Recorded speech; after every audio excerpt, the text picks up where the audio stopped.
Good evening, ladies and gentlemen. My name is Eike Sky, and this is the Apex Online Racing FIA GT Championship. An endurance series with 90-minute rounds. But first, qualifying. With the Group A cars coming up first. Andrex UK very quick off the marks tonight. As you can probably tell from that first corner, we are at the Nürburgring tonight.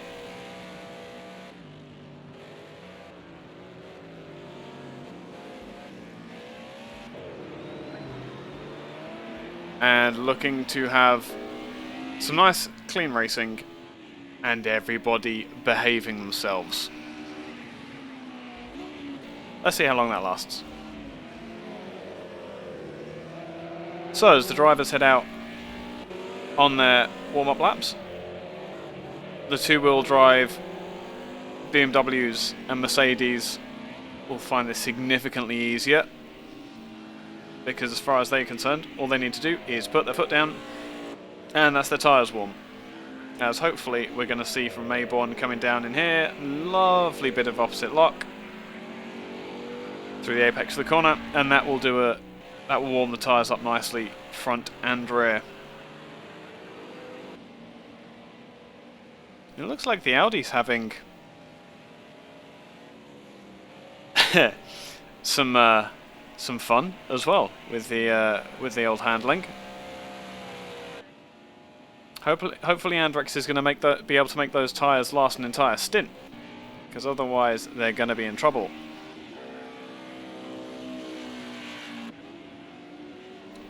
Boris in his black BMW. Very sideways there.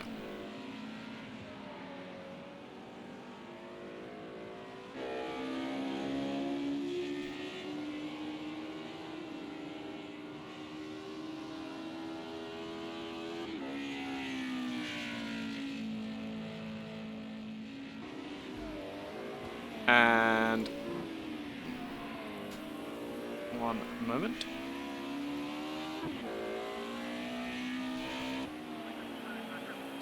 And here we go, the drivers for the Group A's getting the last of the heat in the tyres, and they are about to start their flying laps.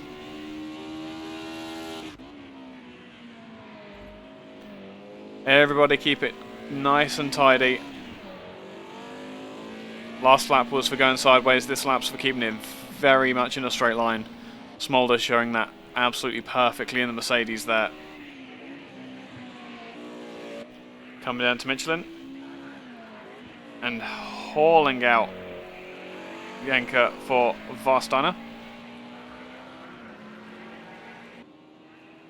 Oh no, I was the wrong end, sorry. That was Leverland and Ford. And then a Dunlop hairpin down the bottom of the track. And now back up the hill.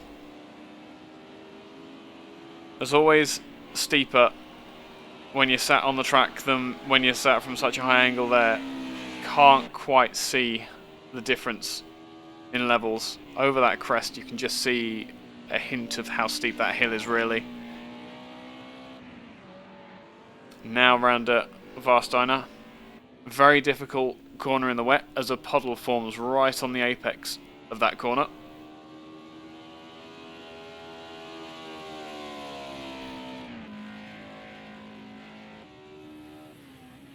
And now this is the NGK chicane, the tighter of the two. Next week, when AOR visits the Nordschleife, they will use the less sharp of the two chicanes before going out onto the Nordschleife circuit. And we'll get some times coming in very much momentarily as Smolder comes across with a 2:10. Not a terrible time to start off the running. Howie behind in a similarly spec'd Mercedes has gone 2 seconds slower, and Andrex has knocked them both off the mark with a 2:07.3. And Mayborn also in the Audi. No, I was wrong. He's in the BMW. Cool. Jumping into second place with Boris and Chuck Scone completing the table thus far. Kleinstein already pushing it way too far. Obviously those tyres had cried enough already. Smolder in the Mercedes trying to find... It's always the most demoralizing thing to do all that you can to find as much time as you possibly can, only for it to be knocked off the top of the table, and you just have to dig even deeper to find more time. Smolder looks like he's pushing it a little bit harder than he was last lap. Andrex has just had a time validated, so this lap won't be going any quicker.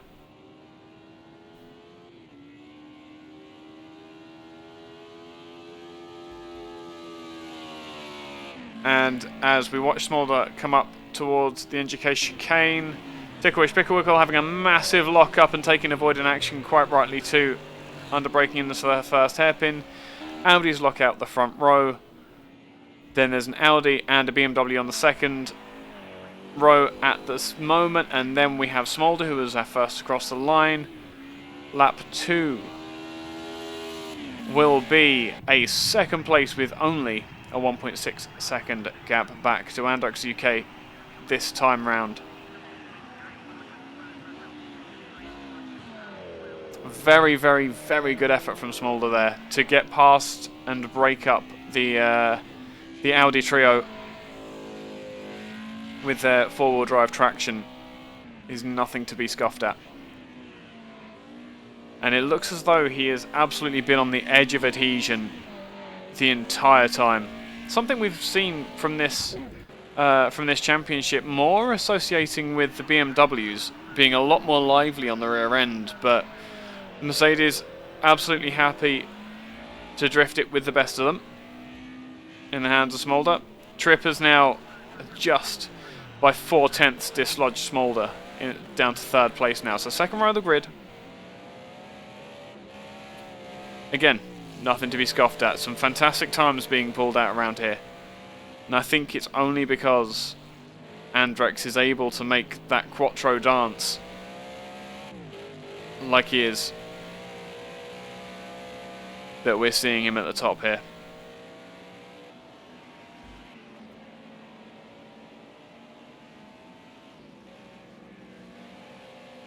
Speaking of making it dance, perfect illustration.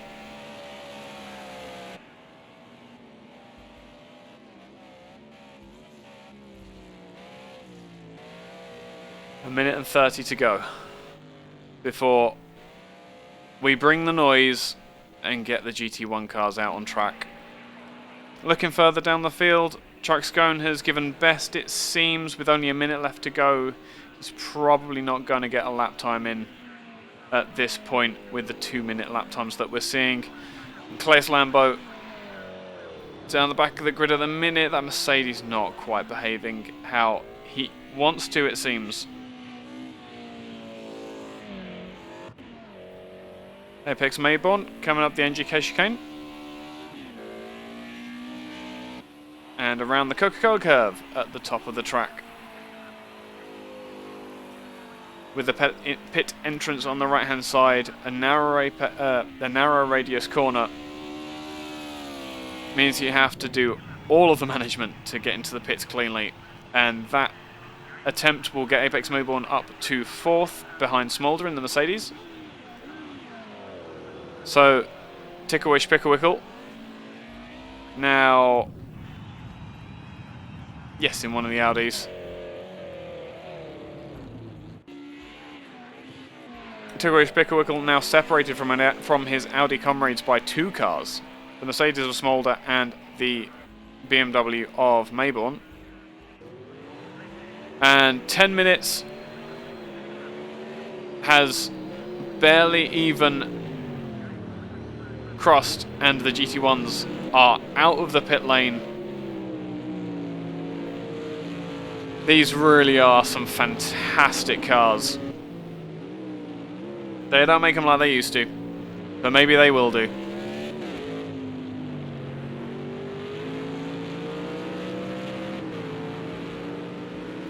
The absolute noise of all of these cars. Let's focus on the panels. By far and away the classic car from this era.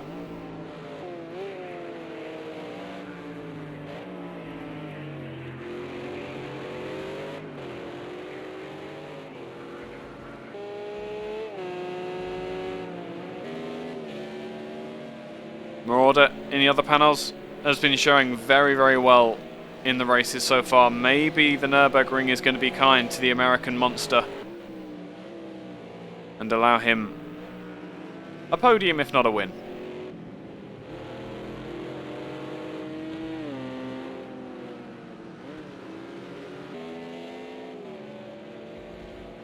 Empower lurking behind, eager to draft the panels down the straight,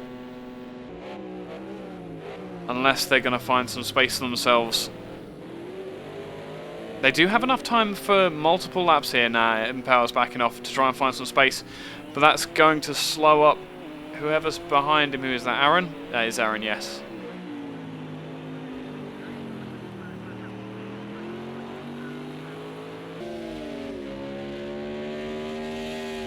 And across the line they go for the start of their flying laps. As always, fantastic behaviour from all of these AOR boys and girls.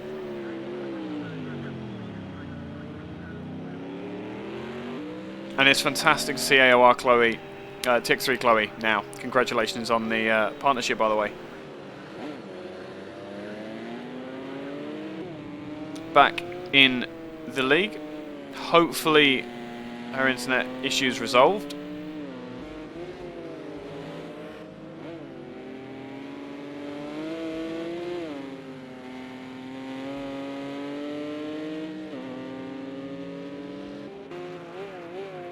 Eike Chris in what you could call the third of the Porsches.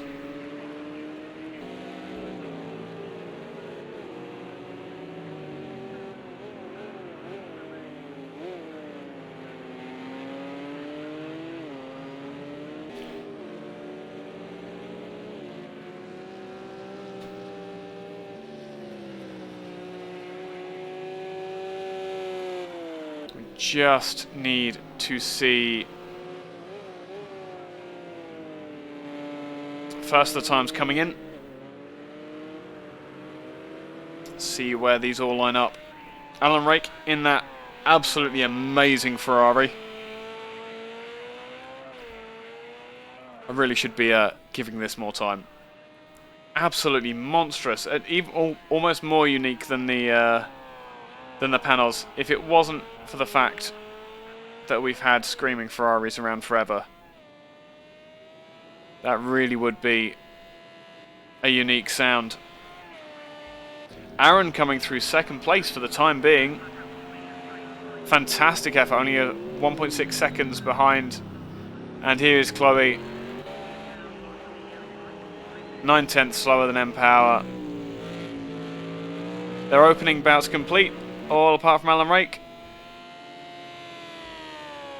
Empower's retired to the pits already.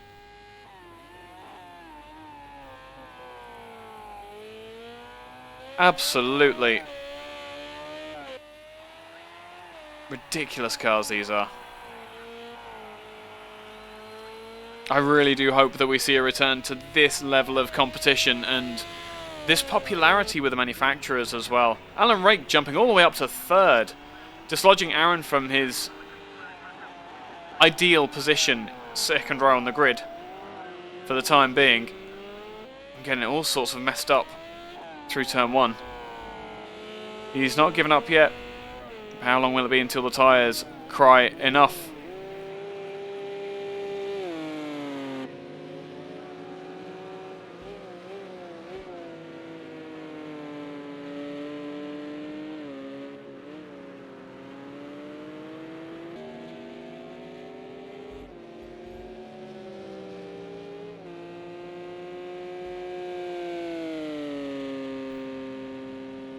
And here is where we wait. The cars are very much in a group around here, with the two straddlers being Rake and... who is that?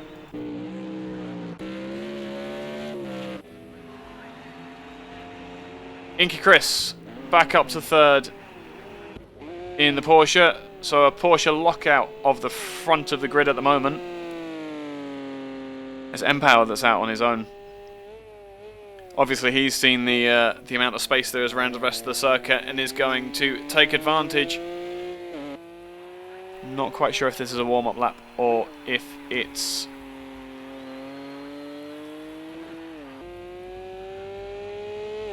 a timed lap. We'll find out now. No. That will be an out lap. How are we looking? Rake has dropped into the pits. Perhaps some setup changes to be made. A lovely drift turning into the first hairpin for M-Power.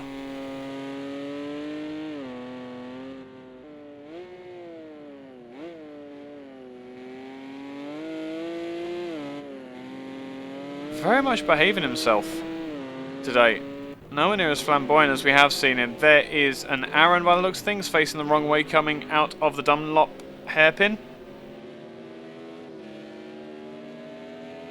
Just a little bit greedy on the throttle there. Up through the Schumacher S's. Over the crest. You don't see the apex for this left-hander at Michelin until you're way closer than you'd like to be. You are braking very much on faith through there. And again, there's a dip or a bump, can't quite remember, through Warsteiner that really unsettles the car coming out onto this long straight. You're desperately trying to get your foot down nice and early, and you just can't. You have to be patient, especially in these GT1 cars, which Aaron has just found out will bite if you give them an opportunity.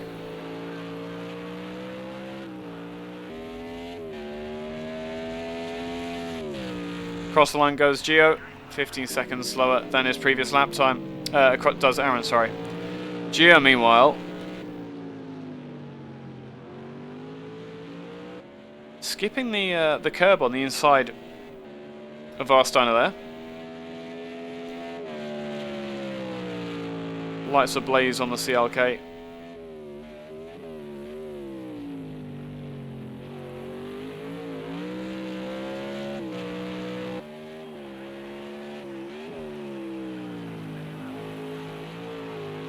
Hey, got that apex. He's obviously listening to me. Across the line, and Gio remains where he was stationed. Meanwhile, Alan Rake coming across the line now. Listen to that screaming V10, if I remember correctly, in the back of that Ferrari.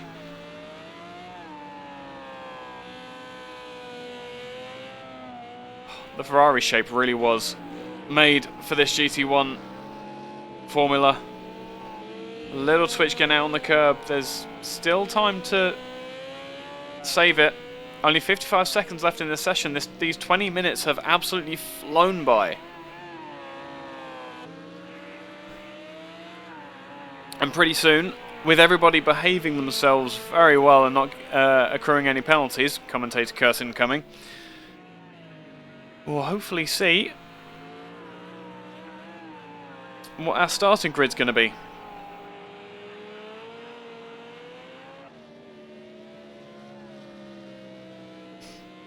"90 minutes of the race, so this qualifying session isn't the be-all and end-all. But it's absolutely a pointer to who has got the setup for the track. Good for them. Rake very happy to go out on the outside curbing, coming out of Warsteiner there. And this will be the last lap for him. Down the box.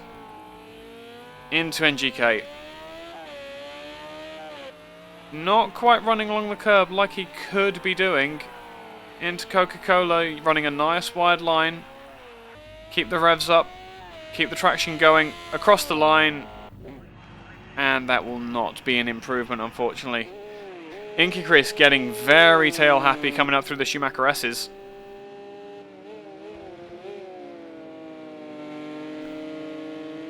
Trying to make up that almost a second to Chloe in second.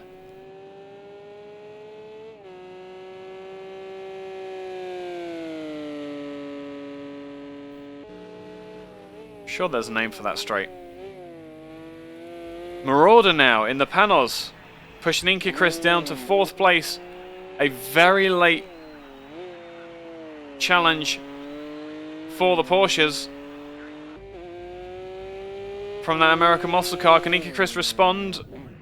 And no, the answer is. So, a bit of a turn up for the books. With mPower with a 4/10 gap to Chloe in second at the moment. Still pushing for that extra gap.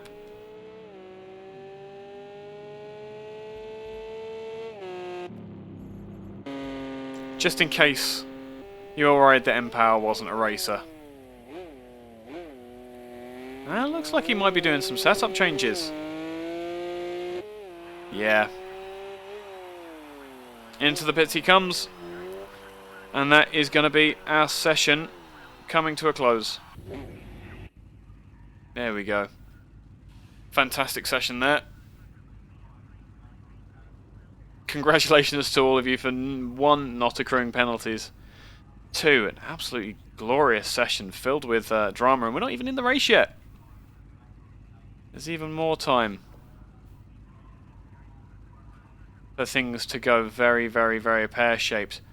A couple of upsets that we can see in the grid here. Marauder splitting the Porsches, and Alan Rake being very, very close in contention as well in that Ferrari. The Porsches aren't going to have it all their own way in this race, and neither are the Audis, with Smolder and Apex Mayborn both seeming to have fairly good setups on their cars. Able to push TPW out of the Audi lockout at the front of the grid. It's going to be a very interesting race with the different strengths of the cars coming to the fore.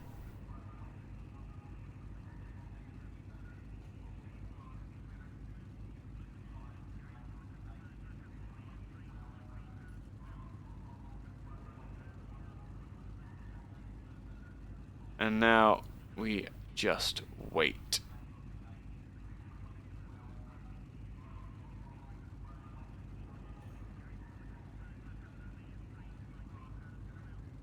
The Ferrari, all of the GT1 cars that are allowed in the competition are relatively well balanced against each other. The thing is finding the setup that works for the driver, because every driver can be quick and every driver can be slow.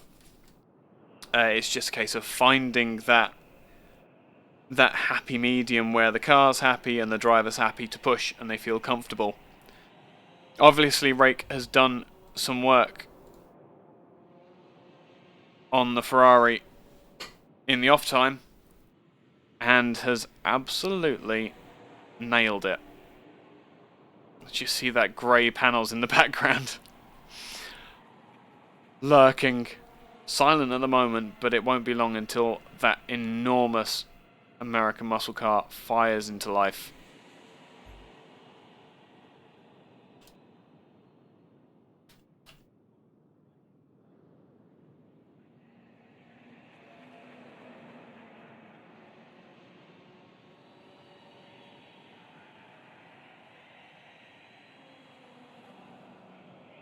And now we wait for the setups to be concluded.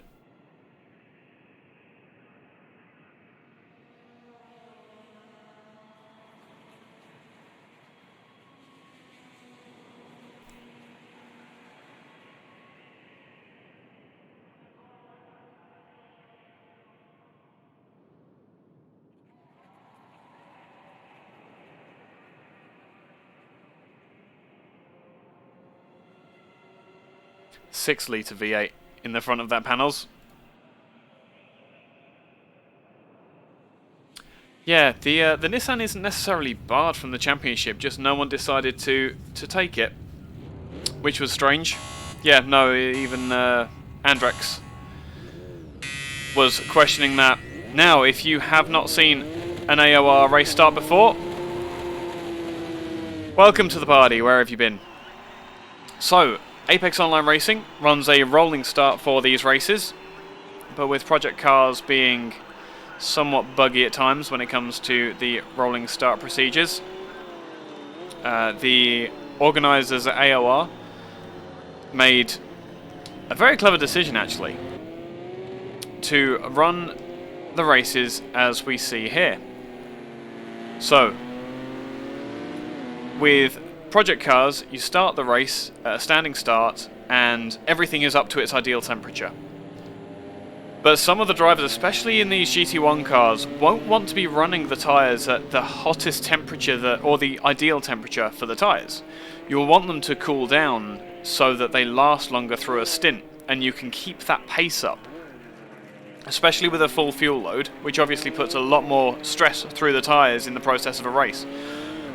So we run from a standing start. As you'll see, the race timer is ticking down at the top. However, what we're running here is a pseudo formation lap. So the drivers can get all of the temperatures for the engine, the brakes, the tyres, all so that they're happy. You can see some of the drivers are weaving backwards forwards a lot, and other drivers, you can see Chloe in the background, just following the racing line, staying where the track is clean. She'll probably end up weaving a little bit later on in the lap, but it might be that her setup demands cooler tyres. So, let us have a look at the timings for the start of the race. In pole position, and the person we are watching will be Empower. In second place will be Chloe. Third place will be Marauder. Fourth, Inky Chris. Rake in fifth. Aaron sixth. Geo in seventh. Mad Dog in eighth. Garen in ninth. And then in the Group A's, we have Andrex leading the way, Trip, then Smolder, Apex Mayborn, Tickwish Picklewickle, Boris, Howie, Cleanstein, Chuck Scone, and Claes Landbo. All very clean and fair competitors, and we have thoroughly enjoyed watching them tackle this multi-class event. Now as we come to the Coca-Cola hairpin at the top of the track, the cars will form up with a bit of a gap back to the massive gap back to the Group A cars. The GT1's now on the start-finish straight. That gap is a little bit too big, I would suggest, but Empower is leading the GT1 cars away. 4-5 abreast coming down the start-finish straight. The Nurburgring circuit that we're running allows that, thank goodness. Coming down into the first corner, the Panos has got the inside line and the jump on Chloe, but can it hold it up the inside? Yes, he can. Well done, Marauder. That is second place secured. Meanwhile, oh, and that is Chloe having a spin-off in the first, and the Panos of Marauder has had a spin as well. Just heard that in the background, unfortunately. Geo and Atlas Gehan battling tooth and nail as well. Very upsetting for the Panos. Fantastic showing there. Taken away. But Mad Dog, meanwhile, seems to have taken the place of Marauder up the field. Inky Chris in second. Empower has disappeared up the road, 5 seconds, but we now have a Ferrari in third place in the GT1 League. We just missed the start of the Group A's, unfortunately, but it looks as though they've all got a fairly clean start, no damage to speak of. As per usual, the Group A's are absolutely the best behaved of the bunch. Audis with their superior traction, able to fire and forget at the throttle through the Mercedes section. That is what's going to give them that edge through the first sector. We'll probably see Smolder having quite a bit of an advantage coming back up the hill through the more flowing section of the track.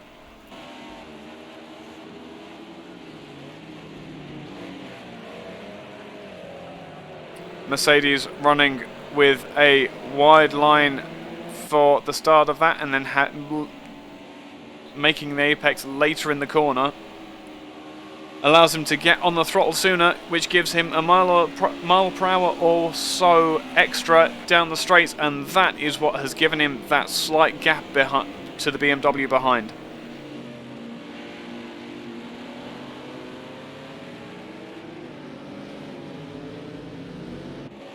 And in the background you hear the GT1 cars running up the first half of the grid of the track now. Alan Rake is not letting Chris get away from him. Chris already feeling the need to run offline to break the slipstream of the Ferrari behind. Oh boy.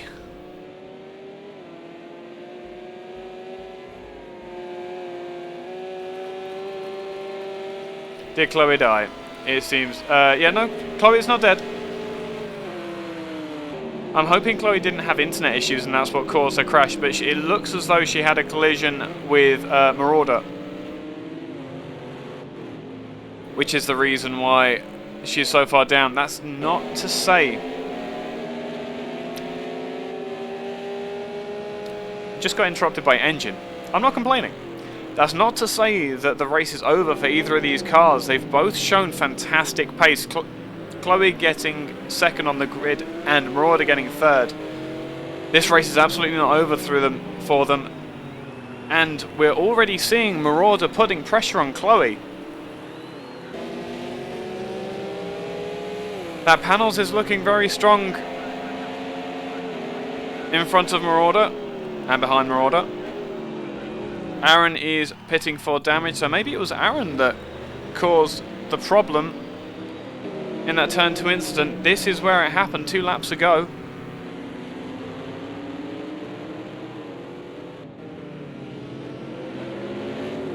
But will we see a gentleman's agreement between Chloe and Marauder for the time being to hold station so that they can make it past the other competitors and get to some clean air so that they can battle fairly?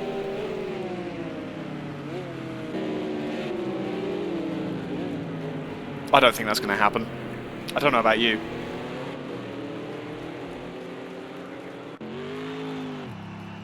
Damage repaired for Aaron, and he makes his way out of the pit lane. Meanwhile, the Group A's, Andrex and Tripp are not pulling away from Smolder. They have jumped a little bit of a gap. There's absolutely nothing in it. Barely a second between your first and second pair and Smolder in third.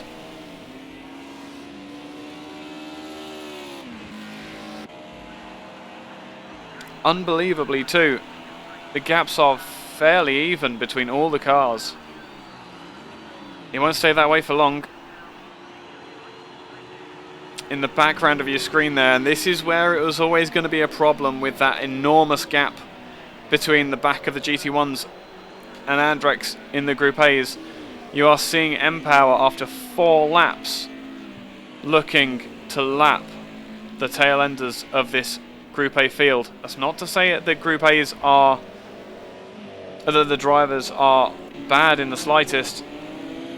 Far from it, in fact. Claes Lambo being the absolute gentleman of the field and slowing up massively to let the GT1 cars through. He absolutely didn't need to do that. He's got every right to be on the racing line, but he's just being an absolute gent.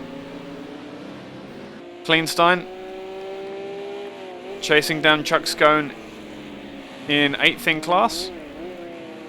Chloe, meanwhile, in the pits, looking like her and Atlas pitting for damage, and Chloe also with a 10-second penalty. That looks like it will be a pit entrance problem. Alan Reich has dropped from 3rd to 5th. I wonder how that's happened. They are running through traffic. That panel's behind him of Marauder getting absolutely broken in his pursuit of the Ferrari.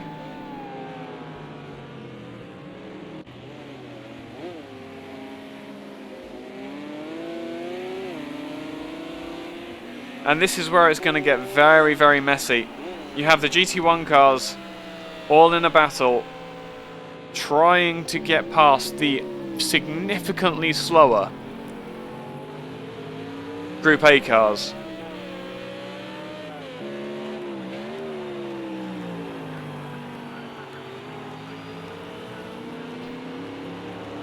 But that's just part of this race. That's where the tactics comes into play. That's where you have to be patient. It's where you have to bide your time.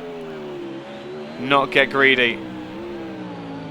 Don't make silly mistakes, because the race and the track will come back to you. Alan Rake spins again. It looks like that Ferrari very good over 1 lap pace, but not quite as stable over a race length. Meanwhile, Mad Dog looking currently at a podium. There's a very, very long way to go in this race. Don't make no mistake. But third place is third place, and that was a rev drop in the foreground.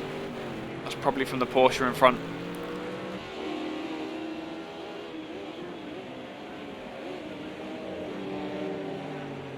On this occasion, traffic has taken away from the 6-litre V8 panels. I have no fear. It will absolutely come back to him over time. That will be Mayborn in 4th place.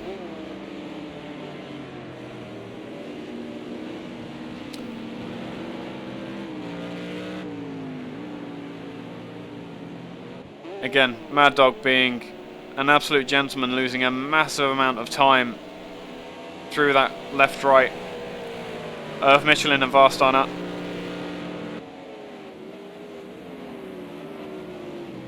But discretion absolutely being the better part of valor here.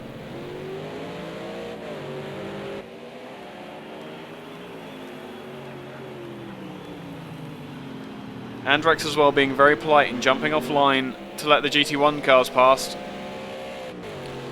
And now they can all breathe a sigh of relief for another 4, maybe 5 laps, if we're lucky.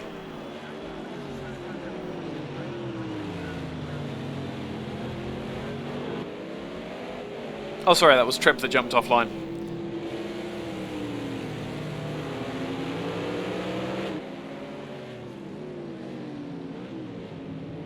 Mad Dog's brake bias is quite far forward, as you can see from that lockup.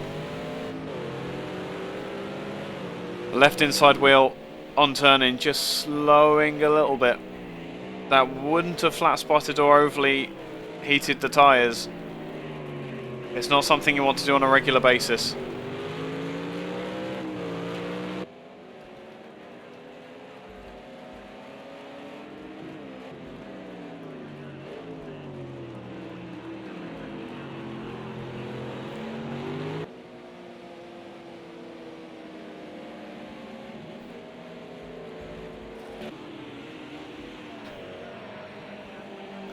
Smolder has fallen behind Mayborn now.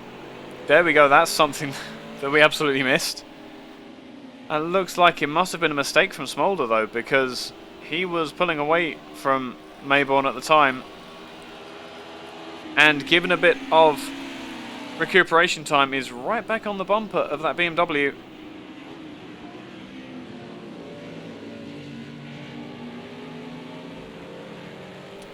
Tickle-wish Picklewickle now just on the outskirts of a second behind the battling duo.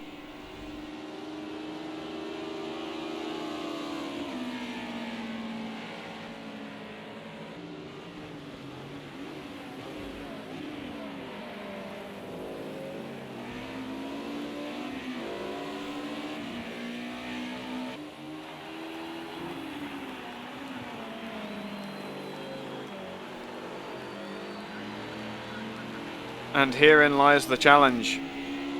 You can have a faster car, but is it fast enough to go offline and pass the car in front?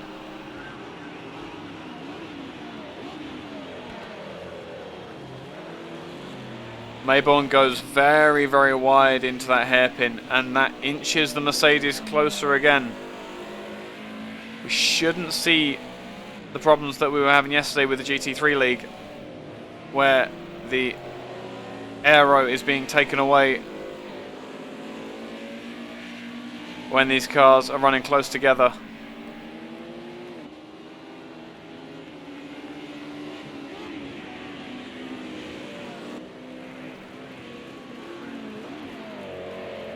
Mayborn is pushing that BMW so hard, trying to stay in front of that yellow Mercedes.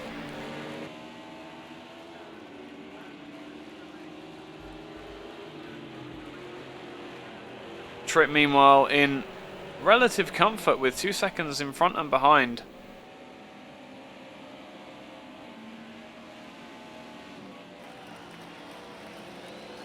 Looking to run a steady pace, try and make those tyres last a bit longer. Meanwhile, I think that is a Chloe Porsche, that is correct. Coming past nice and cleanly this Group A battle.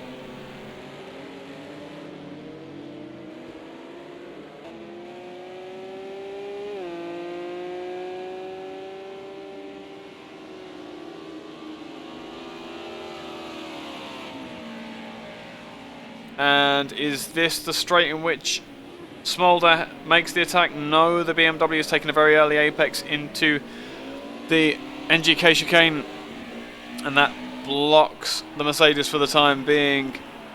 But with a late apex and an early throttle, that Mercedes may well have the legs to overlap the BMW. And once that's happened, there's no going back. Mayborn has picked his line, he's going to stay wide. He's a braver man than I would be.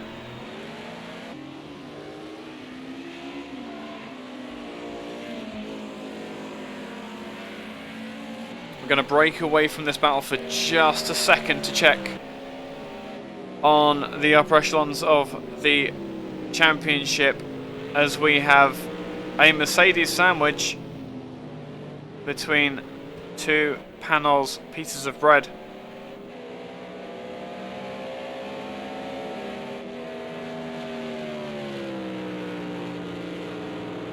Fantastic noises from all of these cars.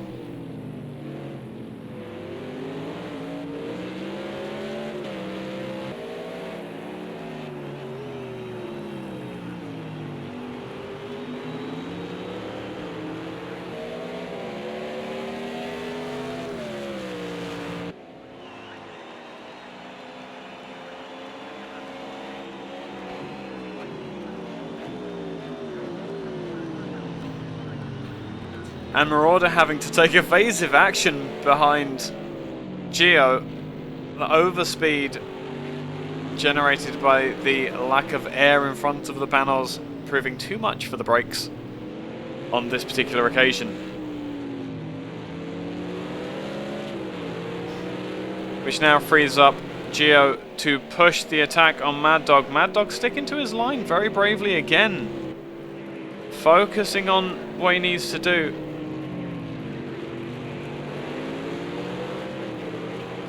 But then again, is Mad Dog driving at a slower pace to push the Mercedes into the panels behind? Gio, seeing that the Marauder was looking to the inside, and so cutting back to the apex of the corner to block the attack.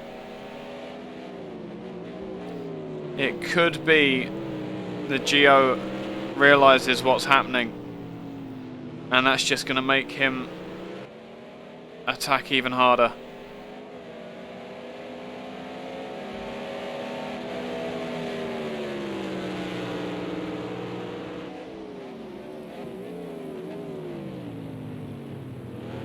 All three cars going very slowly through the NGK chicane.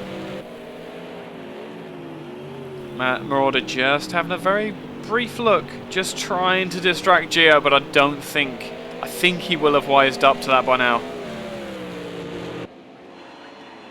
If I was Mad Dog now, I would be on the other side of the track, trying to break the toe. The Panos goes for the attack into the first hairpin. It's not going to happen. Gio had it well under control. But that might give Mad Dog the slight bit of space that he needs to mount another attack. Perhaps down into the Dunlop hairpin at the bottom of the hill. Or perhaps making use of the lap traffic. The Mercedes reverting back to the racing line, and now the Audi's going to push the Panos out wide. Who was that? That was not Tripp. Was it Ticklewish Picklewickle? It was not. Who is the other? Ah, it's Chuck Scone. Perhaps not aware of the GT1 car coming up the outside.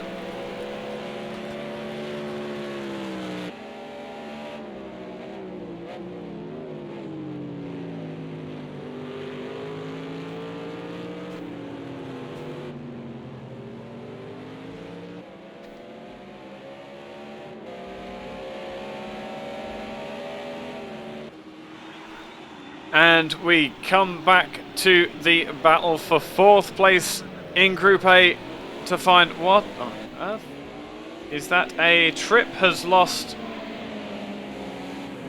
He's lost 2nd place. That's for sure. And Mayborn and Smolder, their battle continues. Smolder not making it past Mayborn in that particular bout, probably because he came around the hairpin to find there was an Audi parked on the outside of the corner. Which, I mean, yeah, that would probably confuse and upset you slightly. The two Audis of Tripp and TPW now running line astern. That's good news for them. Means they can use each other's strength to press the attack to regain both the positions for possibly both cars.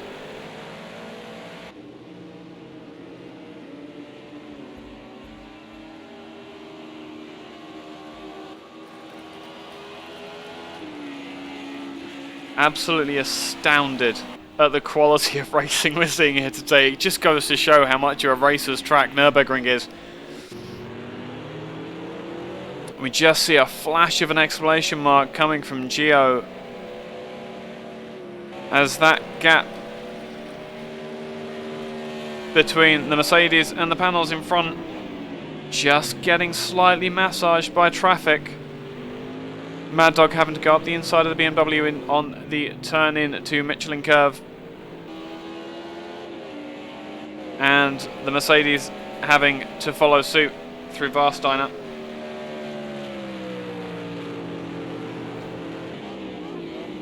Arguably, the person who got the best win out of that was Marauder in behind the Mercedes. And we're going to see Mercedes AMG turn in on the Panos. That was very close. Some good awareness there from, I think it was, yep, Howie. Very good driving from Howie as always. Meanwhile, Mad Dog seems to be having a bit of a gap now to the Mercedes, so obviously had enough of being pushed and has slightly pulled the pin. Gap between Gio and Mad Dog now 1.5 seconds. That will open up slightly as they accelerate out of the Mercedes arena.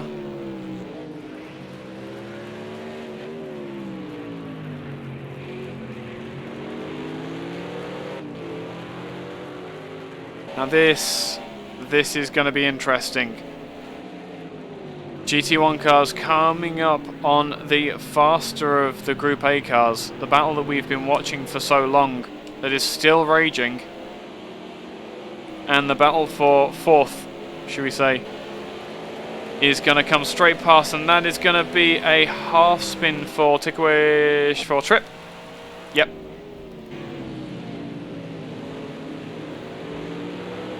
Gio, meanwhile, getting majorly Mad Dog, sorry, getting massively balked, and a touch for Marauder and Gio in traffic. Gio having to slam the brakes on harder than he was expecting, and I think significantly harder than Marauder was expecting.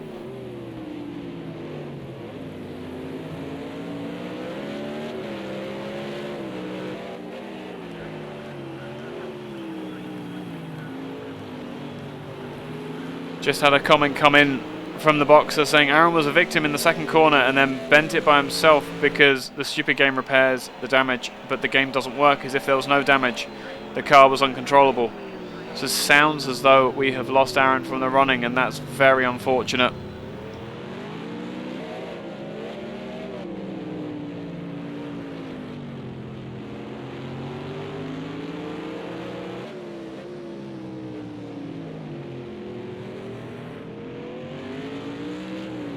Not to worry, we will press on in spite of that second corner incident. Funnily enough, normally it's the first hairpin that causes the issues, especially in Nürburgring. But they got through that fine. It was the second corner that proved to be the issue.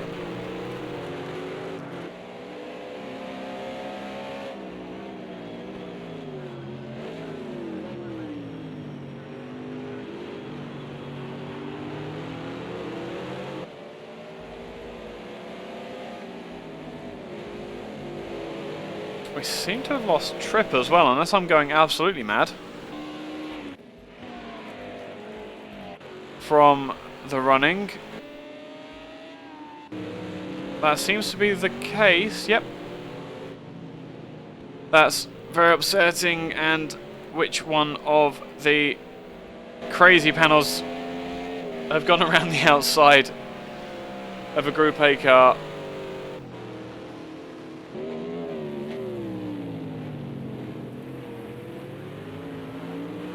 Of course it's Marauder, eager to make up those positions. Meanwhile, Chloe still running around in 7th. I was expecting a bit more progress up the field.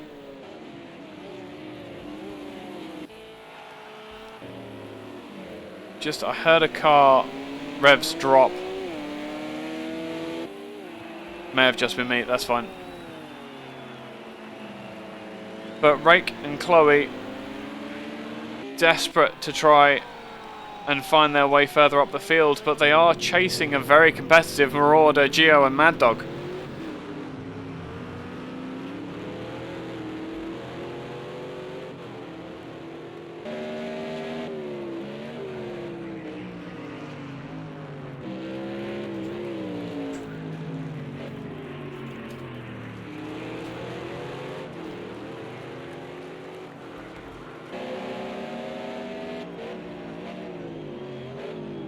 And once again, we find traffic being the arbiter of justice in these races and splitting up what was a very, very close battle for 3rd place now.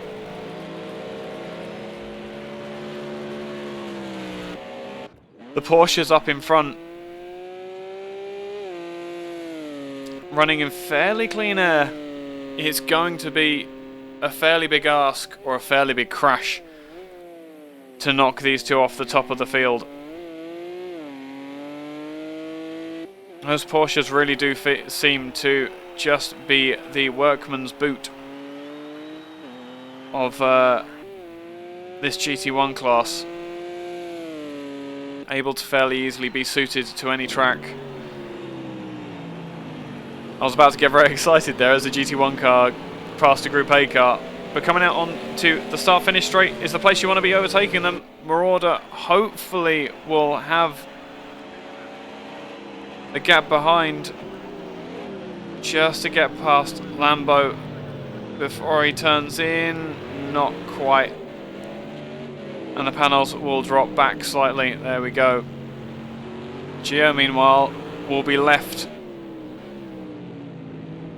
to attack now Mad Dog in the first of the two panels.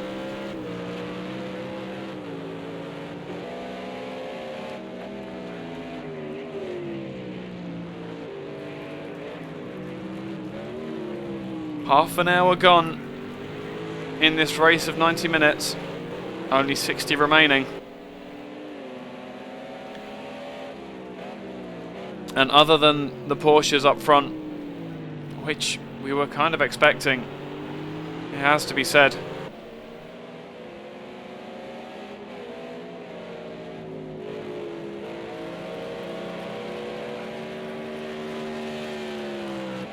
everybody else is absolutely equal on pace.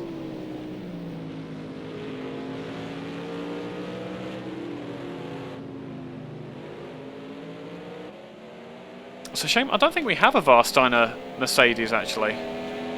Oh, a minute. No, we don't. That's a shame. It would be good to see a Warsteiner liveried Mercedes running through Warsteiner corner. And now, through traffic or pace, it seems as though it's going to be traffic. The Mercedes is going to be majorly slowed up by whichever of the Audis that is. Chuck Scone, no fault with anyone there. But does Marauder have the pace off of the last corner? He's definitely side by side with the Mercedes up the inside. Is there going to be a touch? No, there's not. There's racing room given and not an inch more. The panel's now on the outside around the Mercedes arena. Cuts back to the inside. Fantastic move there.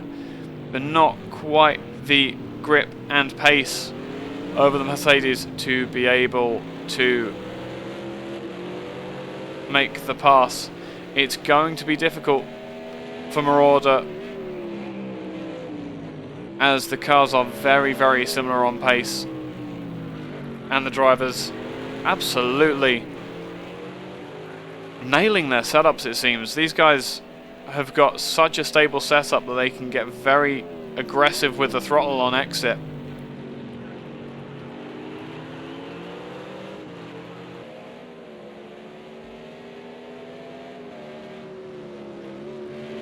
Up through the Schumacher S's. The panels runs a little bit wider. Not surprising with the lack of downforce over the front of that car.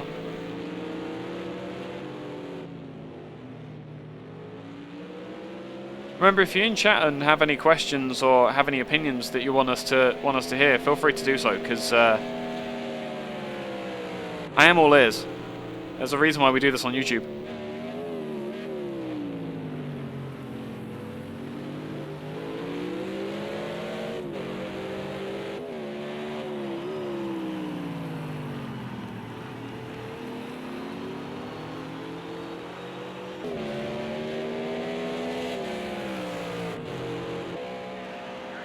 A bit of clean air for these two for the first time in a while. And now we see which of the cars have the pace when it counts.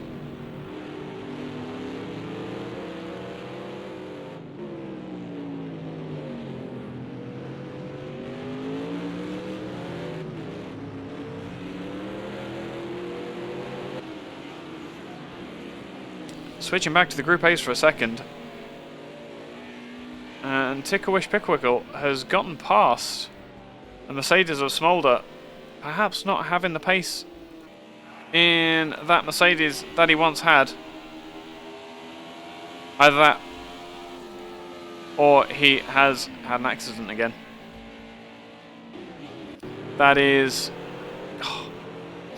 timing's led me to believe that that was a gap of 0.2, which would have made Marauder very, very, very close to the back of that Mercedes. Not quite.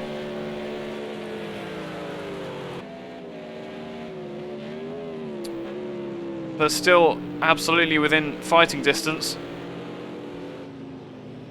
As we come in towards what you can only call dusk. There is no other word for it, and the lights start to blaze a little brighter than they have been throughout the rest of this race.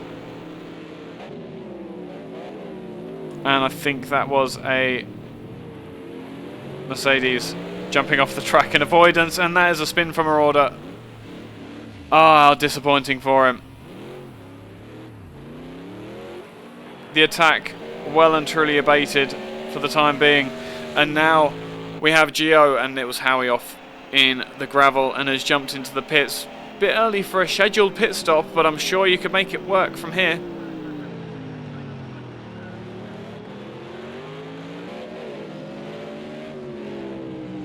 But this is going to be trouble times for Mad Dog. A Group A car in front and a hungry Gio to take that podium place away from him behind. He's going to have to nail every single one of his braking points and every single apex if he's going to stay in front. We've seen the Mad Dog has the pace. He just needs to be lucky, Punk.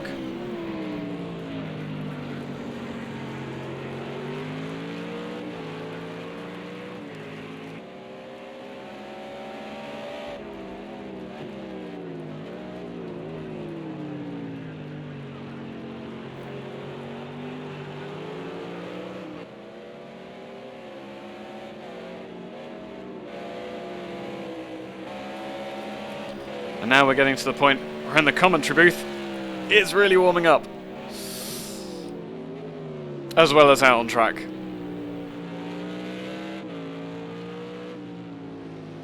I'm absolutely about ready for these guys to start pitting and finding out who has taken damage and who hasn't, who's got their car way too low and way too stiff.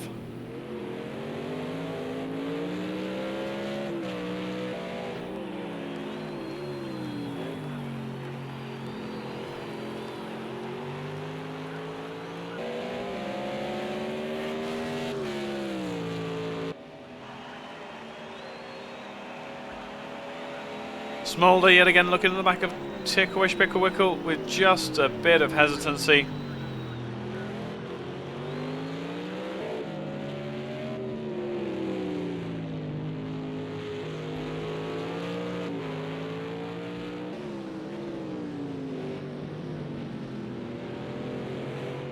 And I do keep just checking to make sure that no one has anything that they want to jump into the chat for anything.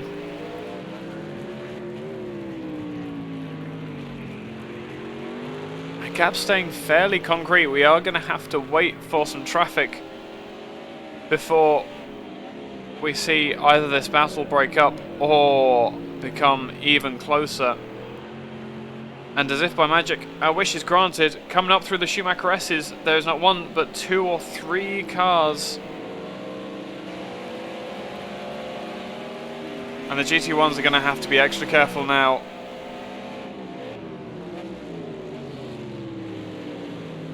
Seem to have fallen fairly comfortably at the moment, other than Gio getting slightly balked by the Audi at the apex of that corner there. Fast Diner.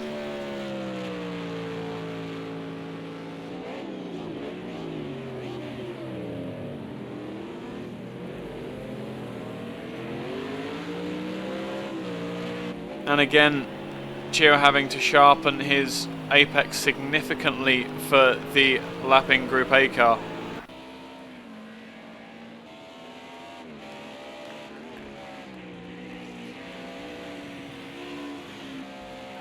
Have a look slightly further down the grid. Whoa, how we're using every inch of track and just a little bit more to try and shallow out that curve through Ford.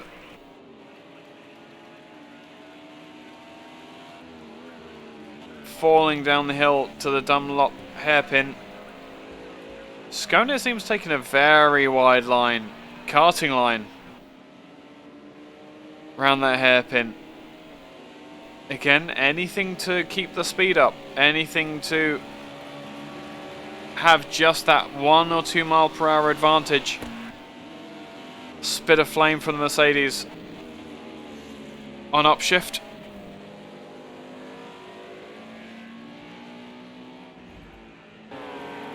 And now here we go.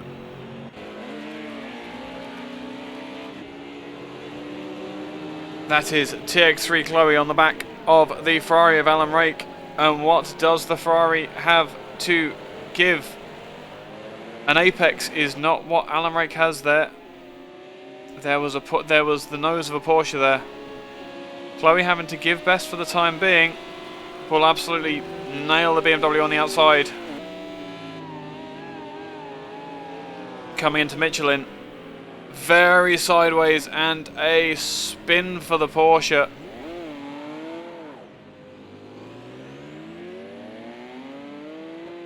So heavily turbocharged, those cars. Really are a challenge to drive.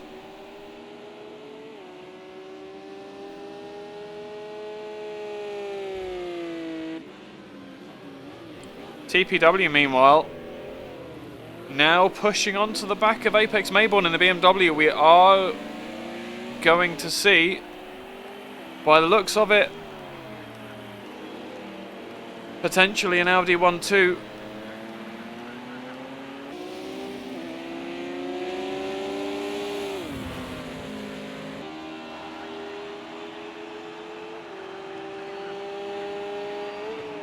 BMW goes defensive this time. Mayborn really not confident about the ability of his car compared to the Audi behind.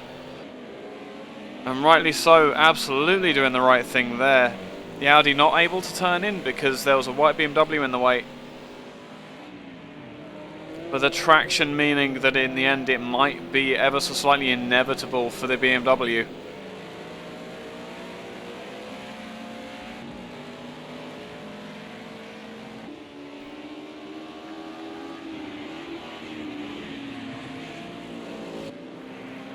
Down into Valvoline, and round Ford, getting their own piece of traffic in the form of the Mercedes, and the Audi's made its move early. Not a lot the BMW can do because there is a car directly in the way, a little bit sideways. There may have been a slight touch there, but rubbing is racing, if those things are meant to be believed. BMW flashing its lights, hoping that the lapped car is going to get out of the way because there is absolutely no room. And he does so. Who was that? That was Kleinstein. Fantastic driving from Kleinstein as usual. We really are very lucky with the drivers that we have in this championship. Knowing when to give and when to take.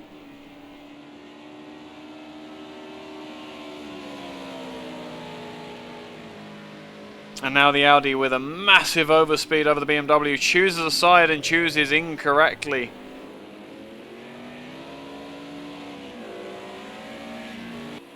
And so the BMW stays ahead for another lap. This is going to be a massive amount of pressure for the BMW. The Audi was trying to go up the inside early but not able to get to the place before the BMW was already turning in.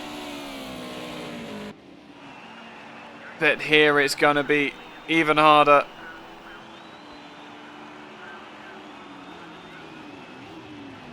But Mayborn this time sticking to his guns, sticking to his line. The Audi didn't quite have the overspeed that it had last time round.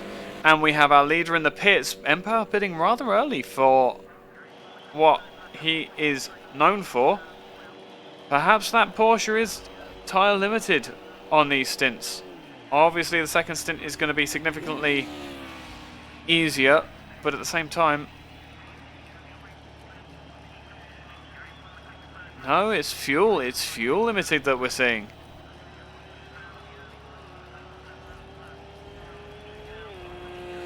Oh my. And M-Power drops behind second place, but that will obviously be reset when Eike Chris makes a pit stop. How long that will last, I don't know, but somewhere out on track, Marauder has gotten past Gio.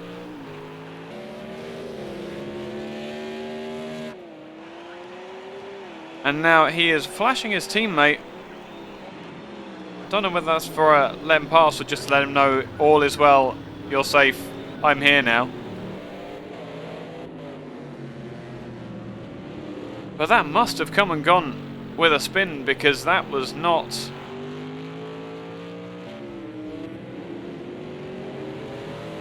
That was the work of a second rather than a minute. Chloe really seems to be struggling with her Porsche on this track.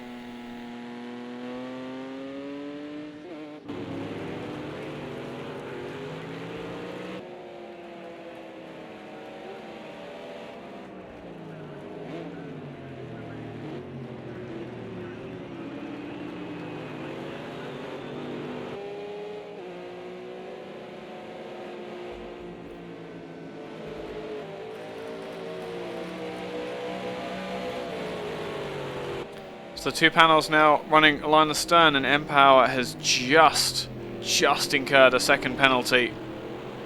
Probably just a corner cut.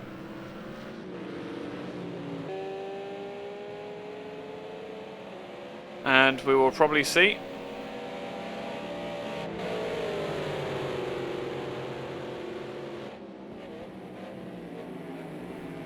no, they're playing fair and square. It doesn't look as though Marauder quite has the pace. He absolutely doesn't. He drops into the pits now to try and get some clean air. And do we see Gio dropping in behind? We do.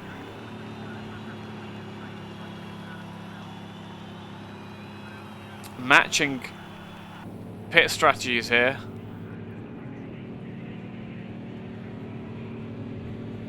And Alan Rake in the Ferrari will fly on past. Obviously, that is a little bit fake because there will be a pit stop being made by Rake soon, but up to 4th for the time being. The sound of tortured downshifts on the overrun.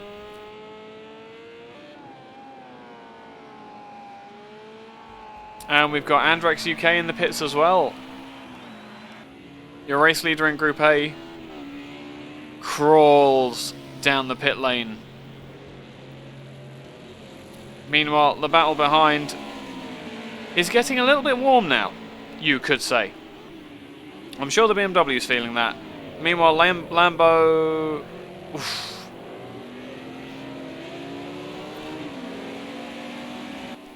So we have, right here, a BMW, Audi, Mercedes, as quick as you can say them, all fighting over the same piece of tarmac and the same positions. Currently second in class. Obviously that may change as time goes on. The Audi definitely having the pace down the straights. But can he get it stopped in time? The 4-wheel drive will help the Quattro to steer into the corner, but it's not enough. He outbrakes himself and Mayborn retains his position for the time being.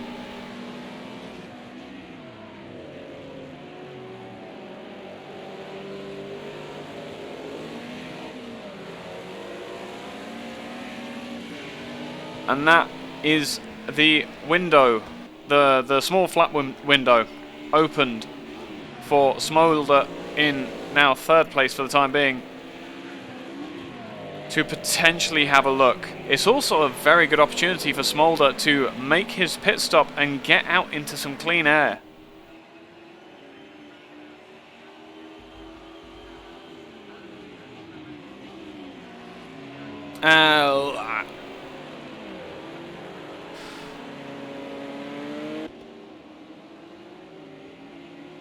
That was all very, very close. Almost a touch for the BMW going through the Dunlop hairpin.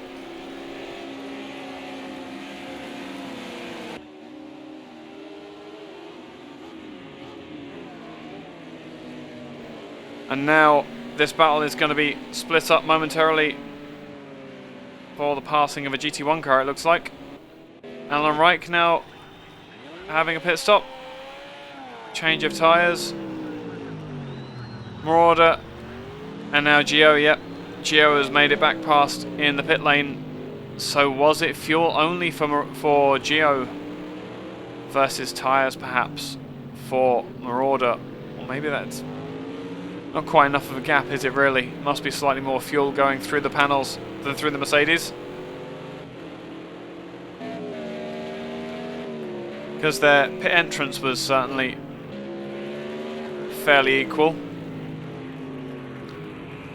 But now as we race into the night, things are going to get even more complicated. The track is going to start cooling off. The tyres are going to start cooling off.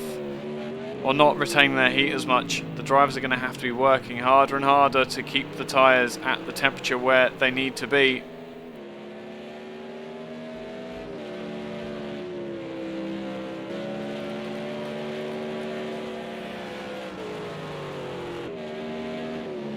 Now, will Chloe be able to go to the end with that very early pit stop? Part of me says no. I'm definitely going to go with no. That's going to be a very late two-stop strategy for her. Not going to be that much fuel that needs to go in. If she's got a strategy set up for it, there's no reason why she couldn't pull herself back into contention with a really nice strategy here. 4th place for the time being. Icarus leads the way, but hasn't made a pit stop. Empower behind with a 7-second gap. And then Mad Dog, again, not pitted. In the first of the panels, Chloe in 4th. Atlas Gerhan now in the Mercedes in 5th. With Gio and Marauder, the 2 cars that we know have pitted and are in contention with a 1.3 second gap up to Atlas Gerhan. But is this working out to Gio's advantage? Is he going to be able to leapfrog Mad Dog, or is this relatively crowded air going to cause a problem? We're about to find out as Mad Dog drops into the pits behind an absolute cluster of 4 Group A cars. We're going to jump straight to them. As we have Smolder, Ticklewish Picklewickle, Mayborn and Andrex all in a gaggle together. Andrex having pitted, you can tell, because he's got a slightly higher ride height, and that is a very, very big accident. A BMW of Mayborn, it looks like, turned in ever so slightly on Andrex. Pure racing incident. Unfortunately, that was a very big accident, but I don't think you can really blame anyone there, unfortunately. Obviously, we'll leave that to the stewards if it does get reported. It was a fairly big accident for all involved, though. Thank goodness it's in sim racing and all the drivers can definitely walk away from that.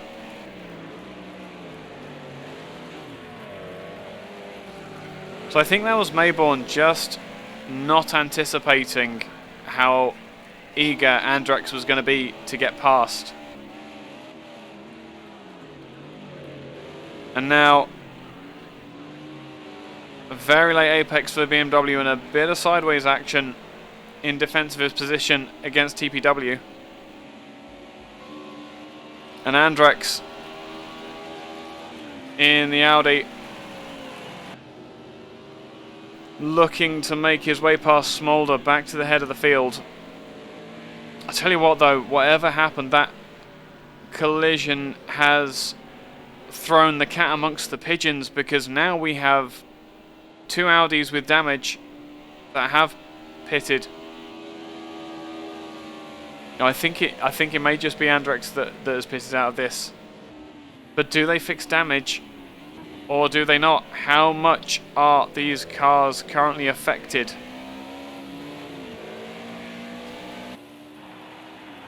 By the damage that they've just had inflicted on them. Smolder is not looking happy.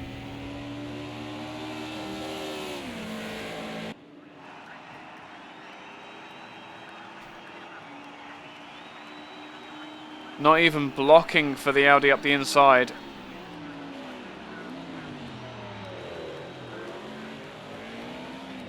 It looks as though Smolder is probably arguing with himself as we speak.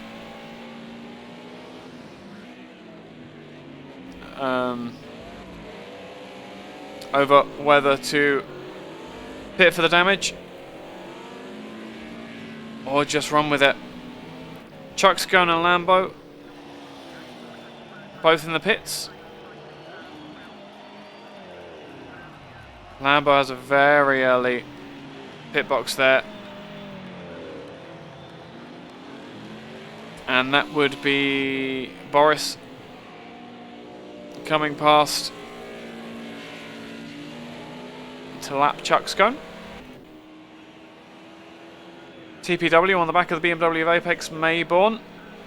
Mayborn getting very sideways as he always tends to do around this Dunlop hairpin. We jump further up the field and we join a battle for third place overall. And the GT1 cars of Gio and Marauder once again tied together with a fairly short and fairly strong bungee cord.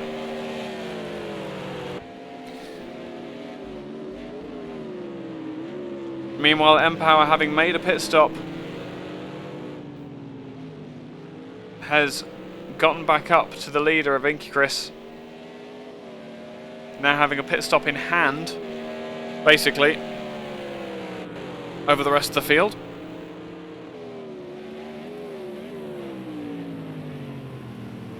Meanwhile, two drivers who definitely don't have that are Marauder and Gio.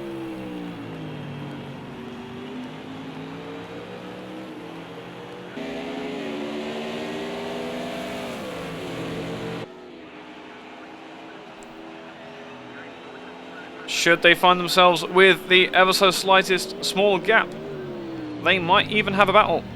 And that is a pass preliminarily made for the Panos. Can you hold it through the Mercedes section? If I remember correctly, so named after the CLK, that red CLK that's chasing down this Panos. That's the Mercedes of Smolder trying to navigate the exit of the arena.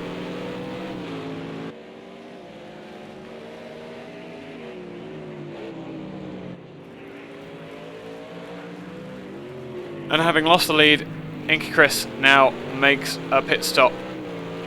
A minute back to these cars, so it looks as though his second place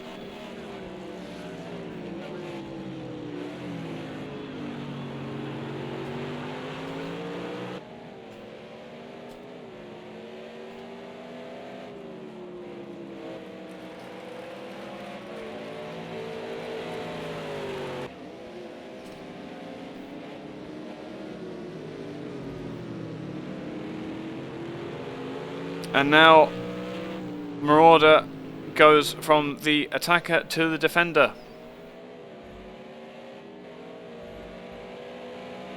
And has to push the advantage where he can to gap the Mercedes behind.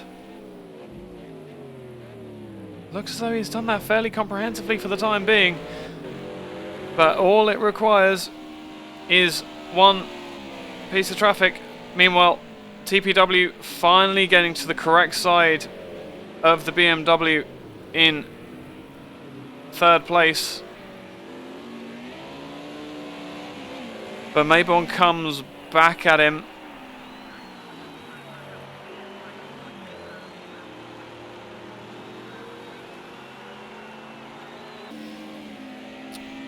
And this is going to be a battle, I can tell, that's going to run until one of them spins or the checkered flag unfurls in 31 minutes. Again, the Audi diving up the inside out, braking himself massively, and there's now a GT1 car just to add to the mix of Alan Rake being very aggressive on the turn in there. Don't think that was necessarily on, and neither did Mayborn. Just tapping the inside of the Audi to let him know it's there. The four-wheel drive, meaning that it's absolutely fine for that to happen. Three abreast on the exit of the Mercedes arena. I think that's Chloe. It is Chloe.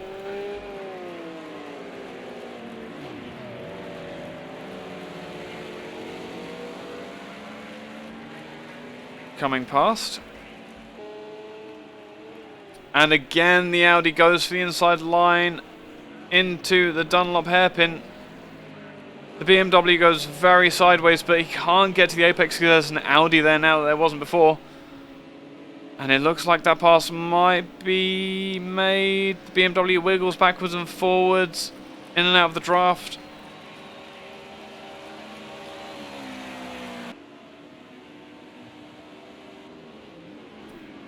But that might just be the pass made, unless something happens here, like the Audi getting a bad exit off of Varsteiner, that is the... yeah, Varsteiner. Four-wheel drive traction, very much saving TPW, but the brakes of the BMW proving far too much for the Audi. Mayborn retakes the place with seeming ease, and then struggles against the oversteer around the Coca-Cola hairpin at the top of the track.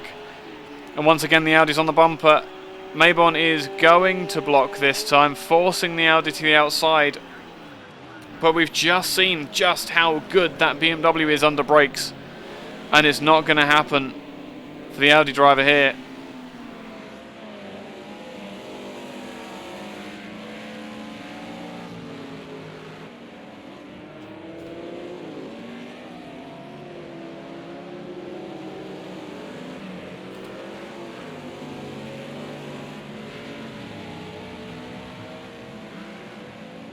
And that was a spin in the background there. Perhaps throughout this Gehen. Maybe. The timing was definitely right.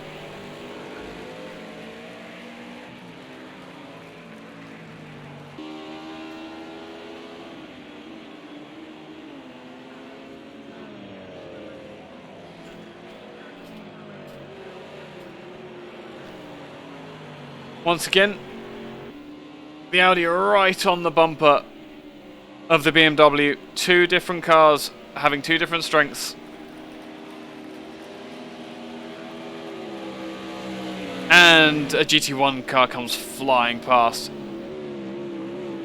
Just in case the spectacle wasn't fantastic enough of these two racing into the night. That's going to be very close. A car's width given, and absolutely not an inch more by Mayborn here.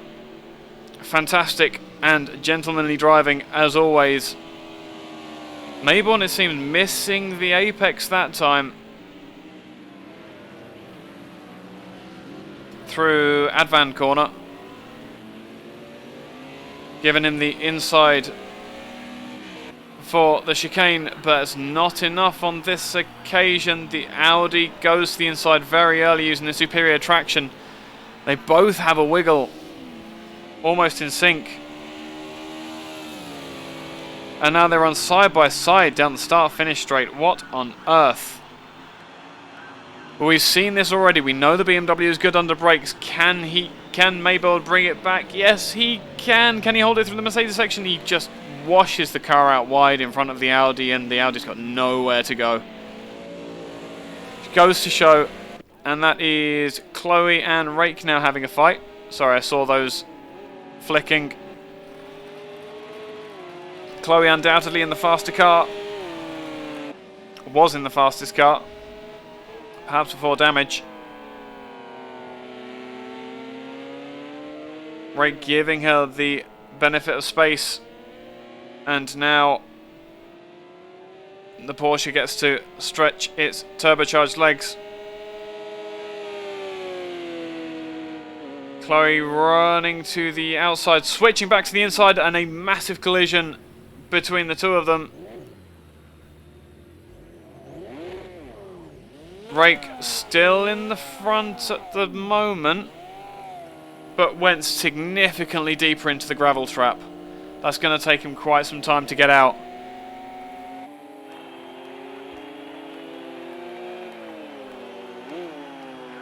And Chloe is going to make a pit stop, whether for damage or to retire, I don't know, and the Ferrari has a light out in the back.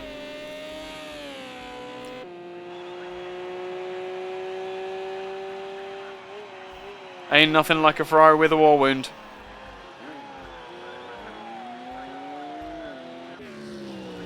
And if we come back to this battle that we've been watching, Mayborn has managed to gap TPW just by a hair's breadth. I'm sure it'll be nice for him to be able to breathe a sigh of relief for just a few corners before the Audi's back on him.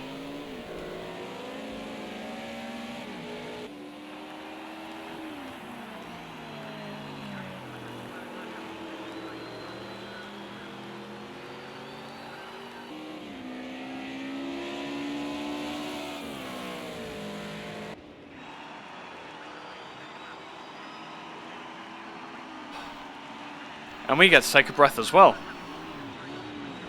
as these two absolute gladiators run down the start-finish straight for actually what is it this time? Lap 30.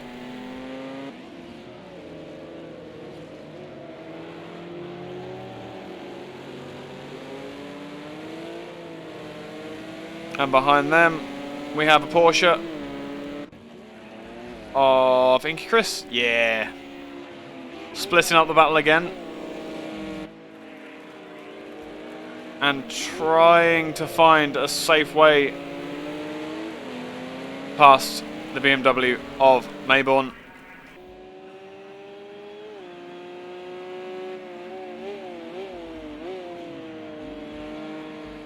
So we'll keep our eyes on Mayborn until the Audi perhaps gets past. Massive drive off of the Dunlop hairpin, but there's nothing that he can do with it. Schumacher S's, and all the BMW has to do is stay to the inside and use that braking ability, and the Audi is left high and dry. Can't do anything about it. Absolutely fantastic driving. The utmost respect. It's why I say it's absolutely an honest mistake. With that collision earlier, the GT1 cars absolutely monster passed these Group A cars. Chloe is still on track. She's still running around. Just in 8th at the back of the grid at the moment for the GT1 cars.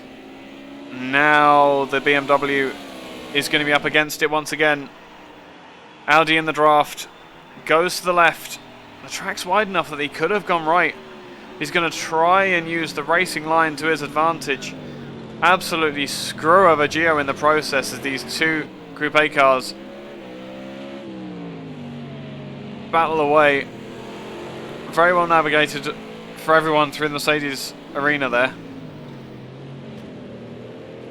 Really, really well done. That was a very complicated set of circumstances to try and negotiate, and everyone managed that really well.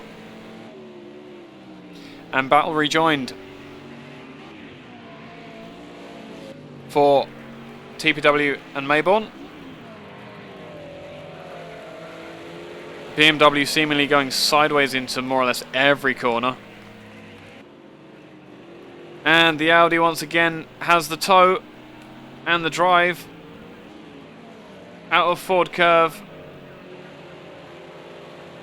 Doesn't have the handling, but the BMW turns in a little bit earlier this time. Side by side coming up into the Schumacher S's. The BMW has the inside line and the Audi has to once again give second best to the perfection of the road positioning of Apex Mayborn here. Defending for his life, but he's defending for a third place is absolutely worth it. Running a little bit wide, hoping, praying that that gives him the speed advantage, and now he will stay as far left as he dares.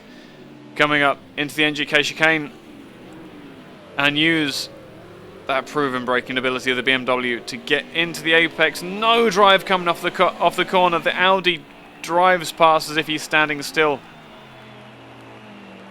And again round the outside, we know that BMW is working carrying slightly more speed off the corner, but they're side by side. I'm going to jump on board. So we see the BMW now pulling in behind, switching back to the inside. Audi blocking like his life, but depends on it. A spinning wheel on the inside front corner.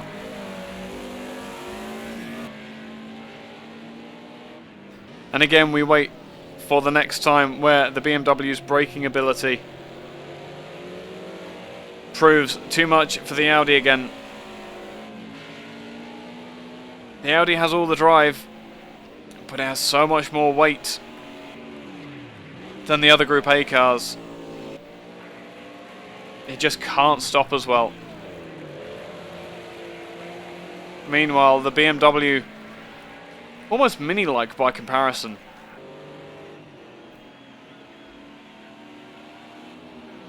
In its ability to just turn in and go where the driver wants to go.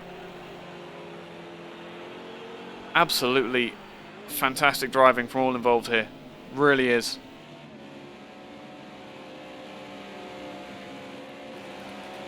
We'll break away from this battle for a minute because it's looking like TPW may have got the legs on the BMW for the time being. I've got no problem with revisiting these Group A cars. Absolutely brilliant cars. Brilliant drivers. Brilliant driving. What we will do, however, is get some eyes on mPower.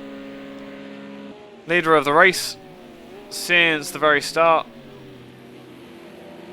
Trying to find a nice way of getting past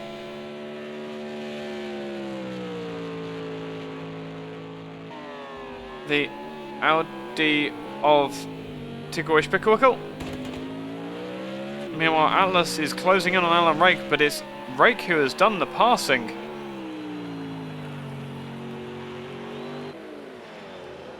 Incredibly well driven there.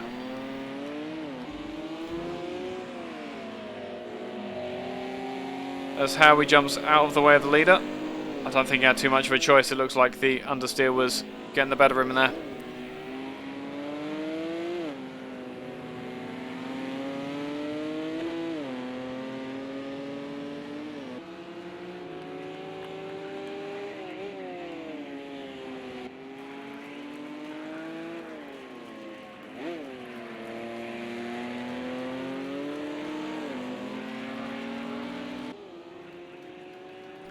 Down towards the Dunlop chicane. Let's see if we can brave the noise of the Porsche's exhausts. A turbocharged whine on the overrun as the wastegates dump buckets of air into the atmosphere. Through the Schumacher S's.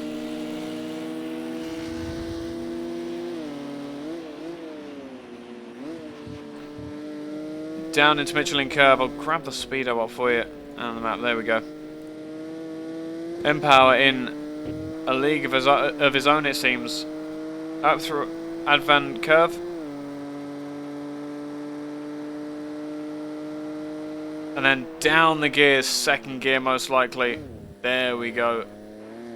For the NGK chicane. Up the hill. And back down to second. There we go. 60 mph at the apex of Coca-Cola Curve. And across the start-finish straight. Let's stay on board with the Porsche for a minute, and I won't interrupt the glorious turbo whine.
as we come out onto the start-finish straight.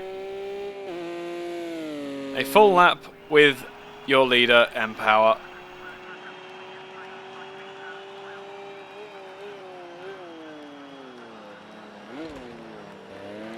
Really, really good car that, and M-Power seems to have mastered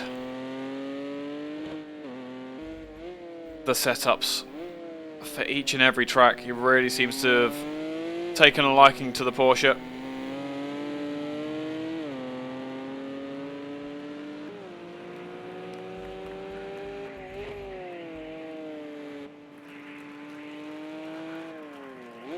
Now a bit of clean air as he bowls down the hill towards the Dunlop hairpin for the, would you believe it, 41st time.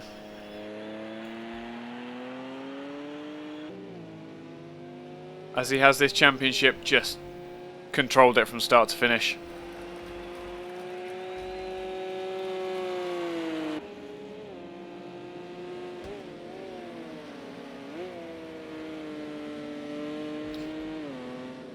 Fantastic to see Chloe back in the championship. Looks like she's been having some trouble with the setup of the car in this particular race.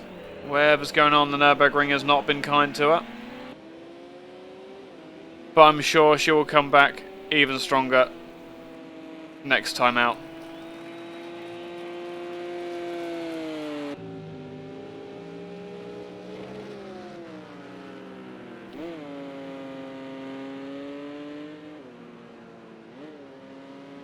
Which, next time out, is going to be Oschersleben. I have absolutely no chance of pronouncing that.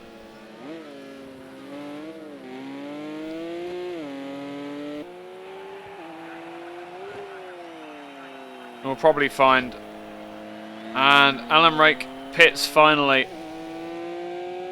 Whether for damage or as a scheduled stop. It looks like it's going to be damage. There is a lot of fuel on board that Ferrari.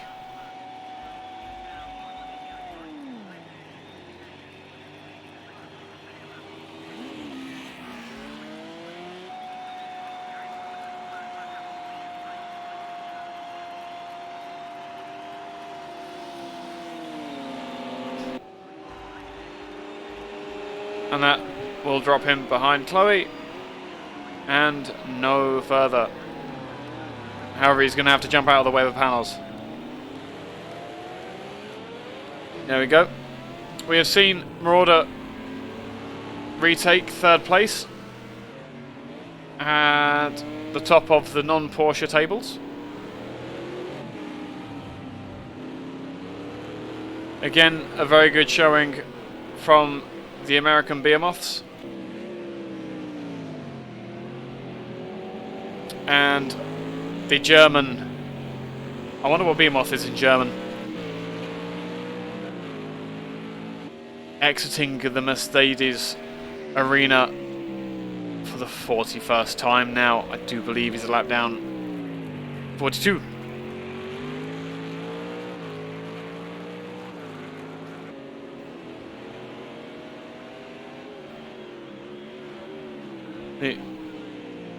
Ungetum. There you go. There's your bad German pronunciation of the day. German Untigum. Probably pronounced that wrong now. Oh, Google Translate. Google Translate. You are a lifesaver.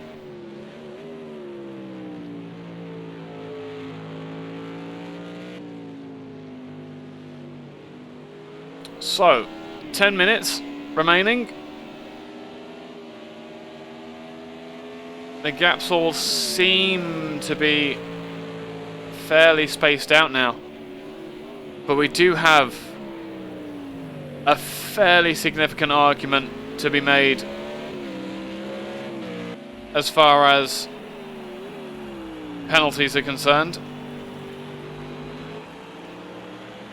And Turkish Picklewickle, whose name never ceases to be fantastic, has finally gone past Mayborn and is now looking to get past Smolder in the Mercedes. Now we know the strengths of the BMW, and we know that both Smolder and TPW can drive. What happens when you apply a little pressure to that little yellow Mercedes? Does it crack? Or does it just slow down on the apex of the corner so that you can't get any traction and take any advantage? So I think it was the latter. Audi going for the inside very early, using the momentum of pulling up to the back of the Mercedes. Meanwhile, Marauder suddenly has pulled right up to the back of Eike Sky, and we may have a battle going on for second in the closing stage of this race, as always happens. TPW looking like he might have made that pass for second nice and clean, leaving room on the inside for the Mercedes that may be there, but no. Smolder giving best and taking the safe position. Meanwhile, Marauder has got target acquired here.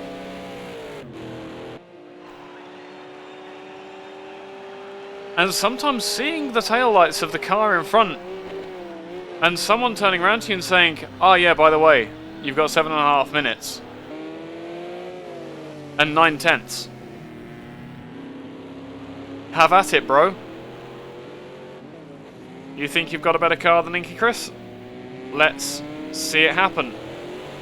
The Audi of Chuck Scone jumping out of the way. Smolder's not quite done yet with that Audi either. But Marauder very much ready to apply some pressure to the Porsche. And with that dirty great big V8 sat just in front of the driver, oh boy, that's a lot of pressure that you can apply.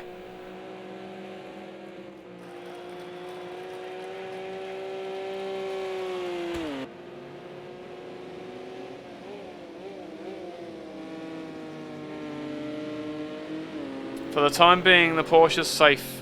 He can run his lines and do what needs to be done.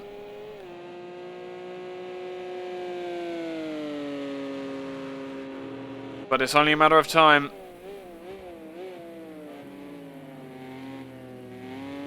Chris needs to hit his marks, but Marauder needs to hit them harder.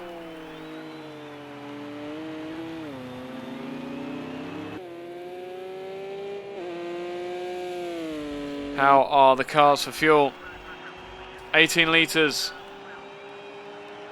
for Chris, 23 for Marauder. So Marauder has absolutely done the right thing and fueled himself longer than he's probably going to need.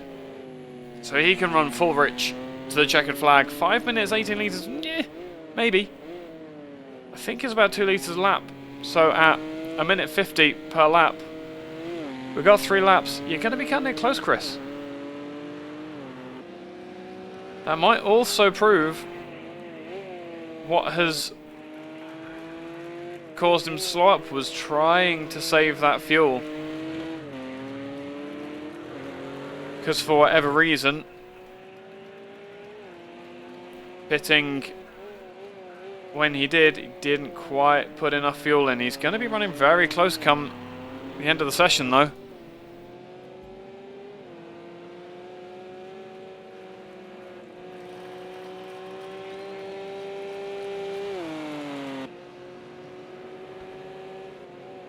Only 4 minutes remaining now. As always, a peerless drive from M-Power. And once again, let's hear it for Andrex UK. Again, such a gentlemanly drive and such a meek human being. Such a demon behind the wheel. Absolutely never seems to be fazed by anything.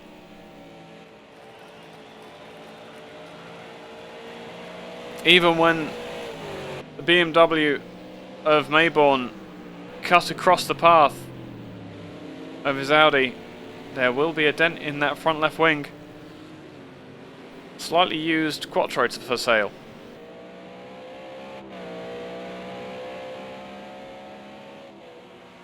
One careful owner. Absolutely no drifting. And definitely hasn't been on the Nürburgring.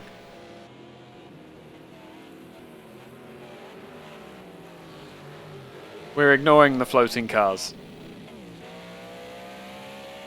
But yes, absolutely champion drive, unironically.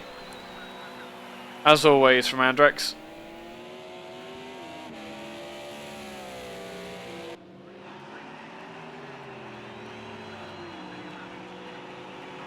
He really has been the absolute class of the field.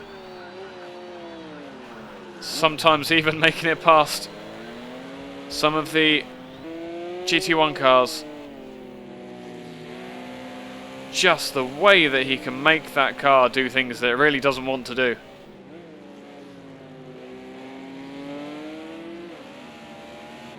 Astounding. Fantastic skill. And brilliant to see. Smolder, meanwhile, is giving up, having ceded the place to TPW already. Is this a fuel stop? With 2 minutes to go, this is gutting and may even throw away. It will throw away that third place for the Mercedes driver. Meaning at his home track, Smolder is not going to be on the podium. Well, for the Mercedes anyway.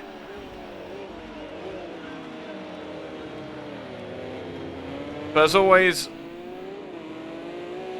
we have to look to the head of the field. I was going to say, where's the exclamation mark? I saw those two attached with a piece of string. I know what's going on here.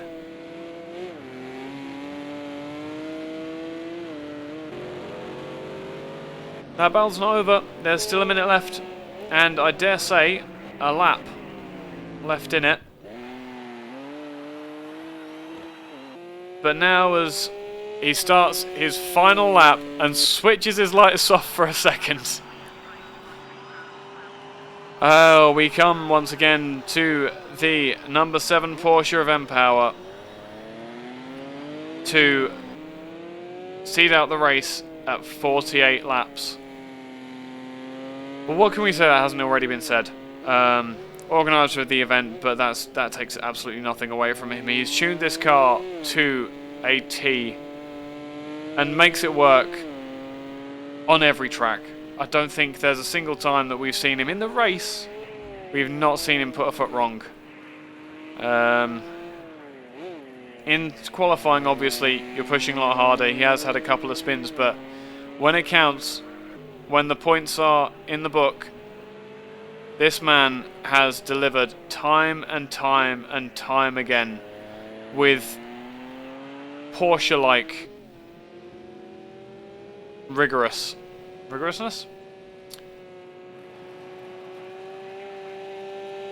Hitting every apex like a metronome and just pounding out the laps and the minutes until he's won.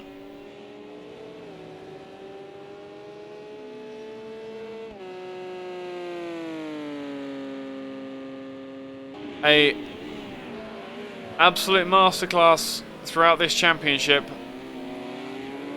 has mPower displayed. One more car to lap will be the BMW of Boris, and mPower will come home in the spiritual home of Porsche to take the victory. We only need to wait a mere 56 seconds to see our second place car come through. Almost a lap on the entire field. Really is untouchable. By comparison, we watch as Eike Chris comes through Michelin and Warsteiner for the last time.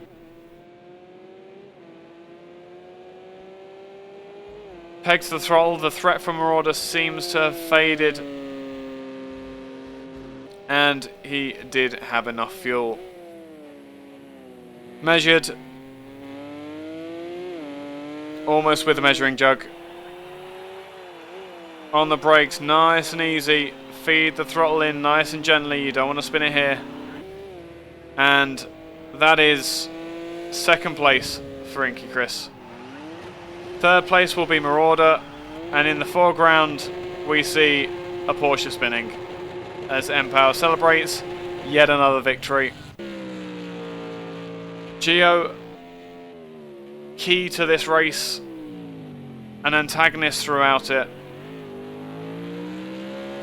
and just an all-round fantastic driver.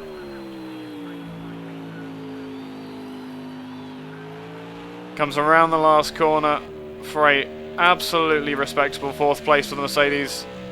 Very well done. Mad Dog in fifth across the line. Alice Gerhan seems the first of the lapped cars, and so we will now see everybody having the time of their lives as we finish out this race. There's few people just running around nicely. And that is the end of the race. Your final standings will be mPower taking the victory with Eike Chris in second, Marauder third. That is your podium. Gio, Mad Dog, Atlas Gerhan, Alan Rake and TX3 Chloe will finish out your GT1 class. Andrex UK in the Group A class will win out with Tukawish Picklewickle and Apex Mayborn in third. Smolder, a very good race, a miscalculation at the end hampering his progress. Boris in fifth, Howie in sixth, Chuck Scone seventh, eighth Warwick Kleinstein and Claes Lambo in ninth. Fantastic driving as always, all round from these drivers. Absolutely peerless. I can watch these guys go all day. Just stick him on a 24-hour race. He'll be absolutely fine. And with that said, that is the race done. Hopefully we will get some interviews soon, and we can have a chat with some people. First into the box, we will say hello to Andrex UK. Congratulations once again on the win. Yeah, I'll take that. It almost looked comfortable, but I was a bit... a couple of little moments that made me think it was going to go all horribly wrong into turn one there. I guess that was probably picked up, the four people battling into turn one, but yeah. Oh yeah, we got that. We got that. It seems, from my eyes, it seems like it was an honest mistake from Mayborn. Didn't quite realise that you had the overlap there. Yeah, I don't. He said on comms, he says, I don't know what happened.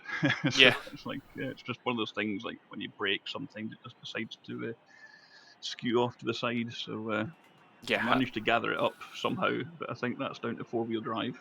Yeah, because yeah, I was lucky. But, once again, the Quattro saving. We had a good... Sorry. Yeah, I think we were kind of lucky on that one, to be fair. But yeah, no, the car was good. I think there's quite a few of those corners that suit the four-wheel drive, those coming out of those slow corners. So yeah, it's. I think Neela wasn't here tonight as well. It's a shame, but yeah, gotta try and keep on gathering those points up and try and take it to the end. So yeah, absolutely. Looking pretty healthy now. So I was going to say, have you got the Drivers' Championship yet? I don't think so. I think one more race. Yeah. I would have to look it up, but I think if you can bring in 100 points for a win, then I think after tonight, with Neela not being there, I can't recall what positions back home in. I do fourth. Yeah. So it all kind of helps. Yeah, I don't know. Maybe if we have got it sewn up before the end, then I'll maybe take the BM for the last round or something. Yeah, absolutely. But yeah, no, it's been going to plan. I got a lucky win last week. Smolder donated that one to me from pitting without changing tyres where I did, and he just dropped off towards the end, so I was able to get that back. But yeah, I thought that was going to be another non-win at the Yeah. time. So Yeah. yeah, it's all going to plan. Yeah, no, absolutely. We've got a question from chat asking how much for that Audi. One careful owner. One careful owner definitely has not been on a racetrack. Slightly raced. Just a little bit. No, it's good. I didn't get much time this week for practice. I think I only had sort of one night, the night after last week's race. Yep. But yeah, I think I just took the Donington setup. To be fair, it was similar sort of kind of track layout in terms of corners and stuff, so it worked well. So yep. yeah, I'll take it. If anything, this is slightly easier because there are a few slower speed corners than Donington, but they're definitely just as bumpy as each other. Yeah. So yeah, it's just so much fun out there. And when the car's working for you, where you don't have, I mean, it was quite oversteery, but it's very drivable, even as it is. So it's, when you don't have that change in weather conditions and you have to set the car up for both, then it's really quite rewarding to drive, and you can throw it about. Yeah. And it kind of lets you away with an awful lot, to be fair, with that four-wheel drive system. That I say last week, Smolder had the equal pace on me at Suzuka or Sakito. Yeah.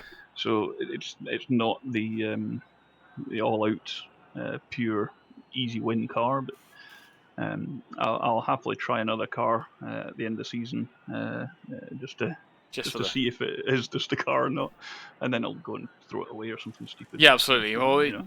yeah, jump in the BMW and just take it for a drift. I'll do. Yeah.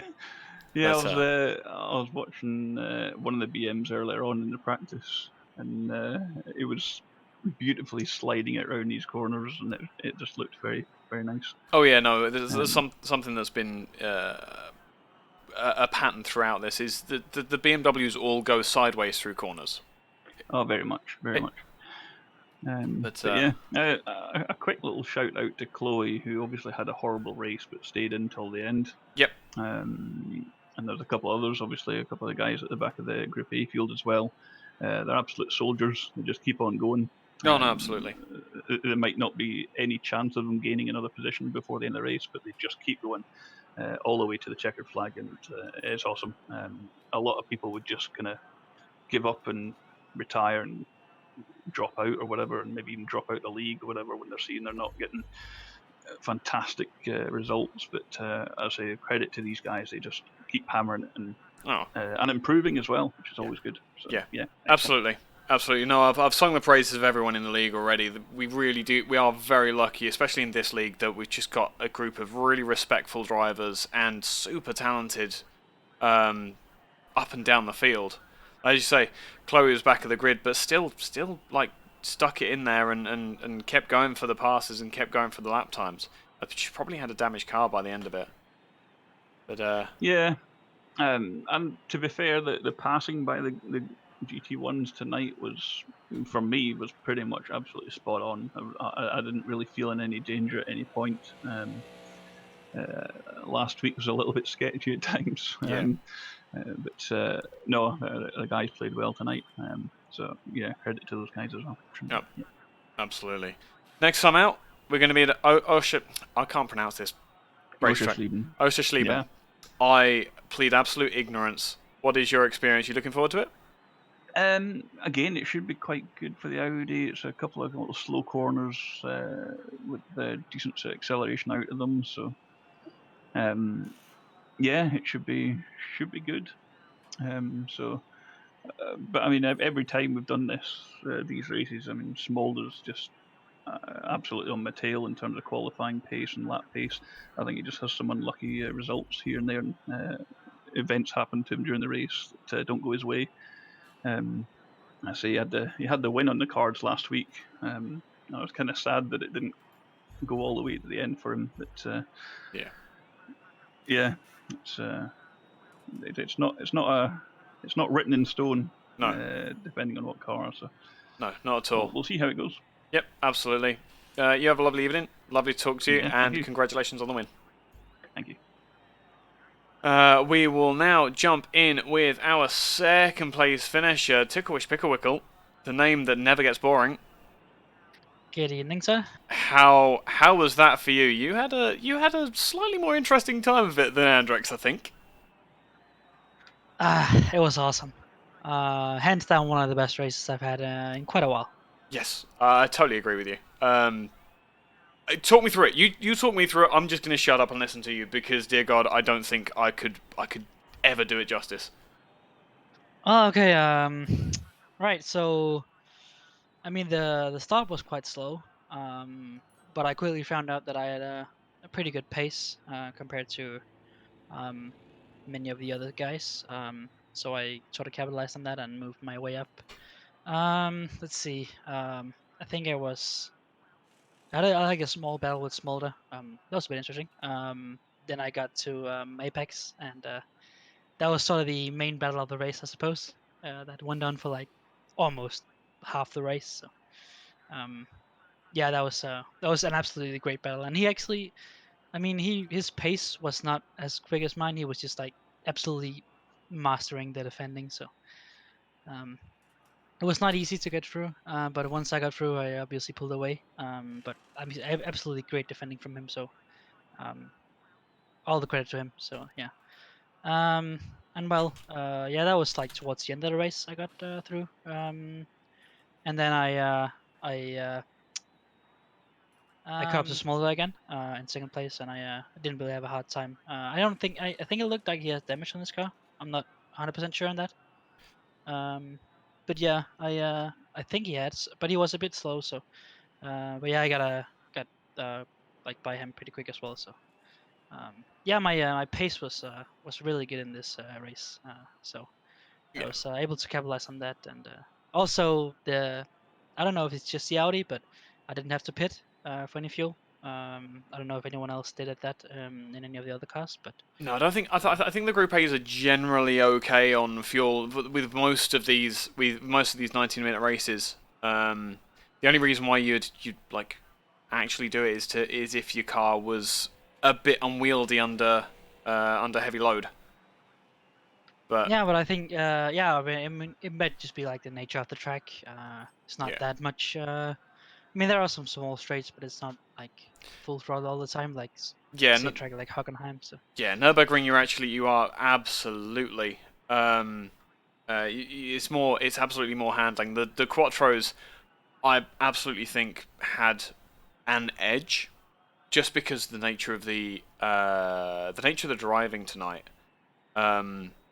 Because everyone was so close. Because everyone in lap times, everyone's so closely matched. The Audis have that four-wheel drive that just gives them the ability to get out of corners. And with the Dunlop hairpin at the bottom of the hill and the first chicane, the first hairpin, it kind of, I say it made your life easier, but in reality, yeah, you were stuck behind Mayborn for a very long time. That BMW has the best brakes. yeah, and he really on the straights he was really struggling on the straights especially. Mm-hmm. So yeah, I mean, absolutely fantastic defending from him. Really, I mean, yeah, I got a bit of a respect for him after that race, I must say. Well, I'll tell you what. It was pretty hard to get. I tell you what, we've got Apex Mayborn waiting in the ready for interview room. So why didn't you say that one to his face? Oh well, yeah. Absolutely great defending, mate. I think I already said that to you, but here we go. Say it to you again. Really great. I mean, your car was obviously lacking in a lot of places compared to mine, but you absolutely made the best of your situation, and so great to see. And I have a lot more respect for your driving now that I've actually experienced it firsthand. Thanks. It's the best thing to just have this close battle, and defending is the only option in the B. Yeah, absolutely. So, Maybon, why don't you tell us about how your view of the race from the commentary position? Your two fight was absolutely the highlight of the race. Um, I was glued to it for most of the race. I was only ever hopping away for GT1s for less than a lap before I had to come back and give you more attention. Yeah, it is quite fun. It's close racing, and I had a lot of battles with Smolta and Trip, and then Ticklish in the end, or halfway through, I think. So yeah, good racing, but the Beamer really struggles. It does. Yeah, absolutely. The strength is in the handling, not in the straight line speed. Yeah, sure thing. It's the brakes, as you said, are the absolute best. You could really see it on Donington racing Trip. Every time he started braking, I could wait for like 10 or 20 meters, Yeah, and then hit the brakes and pass him. yeah. It was. Yeah, I saw that Sorry. quite a lot actually when I overtook you on the main straight, and you sort of put it on the inside for turn one as well. I wasn't really expecting that the first time, I must admit. But It's really annoying, right? yeah, it is. There you go. And that is the biggest compliment you can receive as a driver, really, isn't it? Your straight To line be speed annoying. was terrible. You're braking. You were so annoying on the corners. Yeah, exactly. Absolutely fantastic. Thank you both for an absolutely fantastic race. A glorious battle, which I'm sure people will be talking about Thanks, for Eike. a long time. And props to both of you for having the respect and the skill for each other. Was there even any contact between you two at all? Yeah, I did take off Ticklish once. He went up the inside just before the back straight, and I just didn't see him. So we. So It wasn't caught on stream, so it didn't happen. you gave him a tickle, did you? Oh, Was that what it is? You gave him a tickle. Ticklish tickle. Yeah. Fantastic. All right, as I say, I've sung both your praises more than enough. You both did absolutely brilliantly. Thank you very much for entertaining us for well over half the race, and I hope to see the same next time out in Osha. I'm not even going to try and pronounce it. Osha Sleben? Yeah, maybe. Yeah, that'll Something do like it. that. Something along those lines. Yeah. Thank you for great commentating. Oh no, See of you course. next time. Absolutely Oh, yeah, my pleasure. absolutely great. Yep. You two have a lovely evening, and I will see you next time. All right. Yeah, you Right, too. see you, mister. Bye. And we will have one more, and our old faithful Chuck Scone, who I hope is there. Yeah, I think I'm sort of like the unofficial mascot now. Is that right? No, you are. You are absolutely no. It's not unofficial. You are the official mascot. You keep coming back, and you keep getting better, and you keep outscoring people. Well, look, if I end up in the end of the pack at the end of this season, completely at the end of the pack, I'll just start dressing up as a race car and showing up to the events for you. Okay? That's absolutely fine. I've got no problem with that whatsoever. Amazing, friend. Yeah, starting to pull some results. Sakito, I think I rushed up to third in Sakito and then ended up at least placing mid-pack there, or roughly at the end of the mid-pack. And then here, starting to get some mid-pack results. Looks like the tuning's been paying off. Absolutely. No. You're doing the right thing, and you're doing it the right way as well. You're slowly building it up. You're getting your experience, and you really are driving well. Like, obviously you don't have the pace of people like Andrex and TPW, but it's your driving is always neat. It's always respectful, and it's that racecraft that you can't teach. Oh, that is the highest compliment I could ever receive. I appreciate that very much, man. No. It's entertaining to watch, No, the Group A's were a magnet for viewing tonight. The GT1s barely got a look in. I think there was about 5 laps where you had the two Panos and the Mercedes battling it out, but that was just about the only thing going on really in GT1, whereas there were battles up and down the Group A class. I will say the GT1s were very respectful of the Group A's, and they really minded their space during the tight spots of the track. They made their passes very clean and neat, and it was very, very nice to be on the track with them. Fantastic. No, that's also a nice thing to hear as well. Compliments all around. What a lovely evening for a Thursday night. Yes, most definitely. Well, look, usually I rush on out, and I always say the same thing, time for this driver to hit the showers. Maybe we'll catch up next time, and I'll have some more results for you. Yes, absolutely. Hopefully it'll be a 6th or a 5th next time out. How about that? I'm all about that. For Stone Cold, baby, Group A Audi. I'll be talking to you, okay, Ike? Yeah, man. I look forward to it. You have a lovely evening, mate. Sounds good, man. Thanks for letting me be here. Appreciate everybody watching. I appreciate you taking part, mate. Have a good one. And with that, very polite. Everyone's like so nice tonight. It's always good when they're in a good mood. I'm going to leave you with the Project Cars music. I have been Eike Sky. You have been watching the Apex Online Racing FIA GT Championship.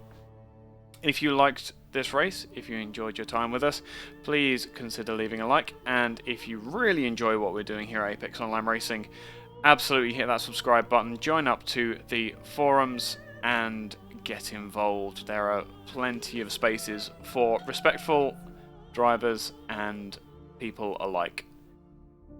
I hope you all have a fantastic evening, morning, or whenever you end up watching this, and I will see you next time. My name has been Eike Sky.